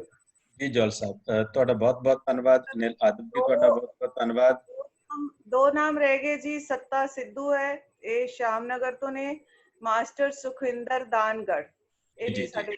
ਸੋਲ ਮੈਡਮ, ਤੁਹਾਡਾ ਵੀ ਬਹੁਤ ਬਹੁਤ ਧੰਨਵਾਦ। ਤੁਸੀਂ ਵੀ ਨਾਲ ਨਾਲ ਬਹੁਤ ਮਿਹਨਤ ਕਰਦੇ ਹੋ। ਤੇ ਦੋਸਤੋ, ਤੁਸੀਂ ਇਹਨਾਂ ਨਾਵਾਂ ਤੋਂ ਅੰਦਾਜ਼ਾ ਲਾਇਆ ਹੋਣਾ ਕਿ ਇਸ ਵਰਚੁਅਲ ਖਿੜਕੀ ਦੀ ਕਿੰਨੀ ਤਾਕਤ ਹੈ ਕਿ ਅਸੀਂ, ਕੋਈ ਦਿੱਲੀ ਤੋਂ ਬੈਠਾ ਹੈ, ਕੋਈ ਇੰਗਲੈਂਡ ਦੇ ਵਿੱਚ ਬੈਠਾ ਹੈ, ਕੋਈ ਅਮਰੀਕਾ ਦੇ ਵਿੱਚ ਬੈਠਾ ਹੈ, ਪਰ ਸਾਰੇ 1 ਘੰਟੇ ਲਈ ਆਪਾਂ 2 ਅੱਖਾਂ ਤੋਂ ਹਜ਼ਾਰਾਂ ਅੱਖਾਂ, 1 ਮਨ ਤੋਂ ਹਜ਼ਾਰਾਂ ਮਨ ਹੋ ਜਾਂਦੇ ਆ ਤੇ ਰੋਜ਼ ਆਪਾਂ ਇਸ ਰੂਪ ਦੇ ਵਿੱਚ ਜੁੜਦੇ ਹਾਂ। ਇਹ ਬਹੁਤ ਖੂਬਸੂਰਤ ਵਰਤਾਰਾ ਹੈ ਜਿਹੜਾ ਸਾਡੇ ਸਮੇਂ ਦੇ ਵਿੱਚ ਵਾਪਰ ਰਿਹਾ ਹੈ। ਹਰ ਸੰਕਟ ਨਵੇਂ ਮੌਕੇ ਪੈਦਾ ਕਰਦਾ ਤੇ ਇਹ ਵੀ ਇੱਕ ਨਵਾਂ ਮੌਕਾ ਹੈ। ਤੇ ਕੱਲ ਆਪਾਂ ਇਸ ਵਰਚੁਅਲ ਖਿੜਕੀ ਰਾਹੀਂ ਮਿਲਣ ਜਾ ਰਹੇ ਹਾਂ ਪ੍ਰੋਫੈਸਰ ਸਤਨਾਮ ਸੰਧੂ ਜੀ, ਜਿਹੜੇ ਯੂਨੀਵਰਸਿਟੀ ਦੇ ਵਿੱਚ ਡੀਨ ਭਾਸ਼ਾਵਾਂ ਨੇ, ਪੰਜਾਬੀ ਦੇ ਬਹੁਤ ਅੱਛੇ ਆਲੋਚਕ ਨੇ। ਖਾਸ ਤੌਰ ਤੇ ਪ੍ਰਵਾਸ ਦੇ ਮਸਲਿਆਂ ਤੇ ਆਪਾਂ ਉਹਨਾਂ ਨਾਲ ਕੱਲ ਕੁਝ ਗੱਲਾਂ ਬਾਤਾਂ ਕਰਾਂਗੇ। ਤੇ ਇਹਦੇ ਨਾਲ ਹੀ ਇੱਕ ਸੰਧੂ ਹੋਰ, ਬਲਵਿੰਦਰ ਸੰਧੂ, ਜੋ ਸ਼ਾਇਰ ਦੇ ਰੂਪ ਵਿੱਚ ਸਾਡੇ ਨਾਲ ਆ ਰਹੇ ਨੇ। ਸੋ 2 ਸੰਧੂਆਂ ਨੂੰ ਕੱਲ ਆਪਾਂ ਇਸ ਪ੍ਰੋਗਰਾਮ ਦੇ ਵਿੱਚ ਮਿਲਣ ਜਾ ਰਹੇ ਹਾਂ। ਸੋ ਤੁਹਾਡਾ ਅਗਲੀ ਜਿਹੜੀ 24 ਘੰਟੇ ਦੀ ਬ੍ਰੇਕ ਹੈ ਉਸ ਤੋਂ ਬਾਅਦ ਆਪਾਂ ਮਿਲਦੇ ਹਾਂ ਤੇ ਉਦੋਂ ਤੱਕ ਤੁਹਾਡਾ ਸਾਰਿਆਂ ਦਾ ਬਹੁਤ ਬਹੁਤ ਧੰਨਵਾਦ। ਸਾਰੇ ਦੋਸਤਾਂ ਦਾ ਬਹੁਤ ਬਹੁਤ ਧੰਨਵਾਦ ਜਿਹੜੇ ਸਾਡੇ ਨਾਲ ਜੁੜੇ ਹੋ। ਮਿਲਦੇ ਹਾਂ ਕੱਲ ਆਪਾਂ ਇਸੇ ਵਕਤ। ਜੀ।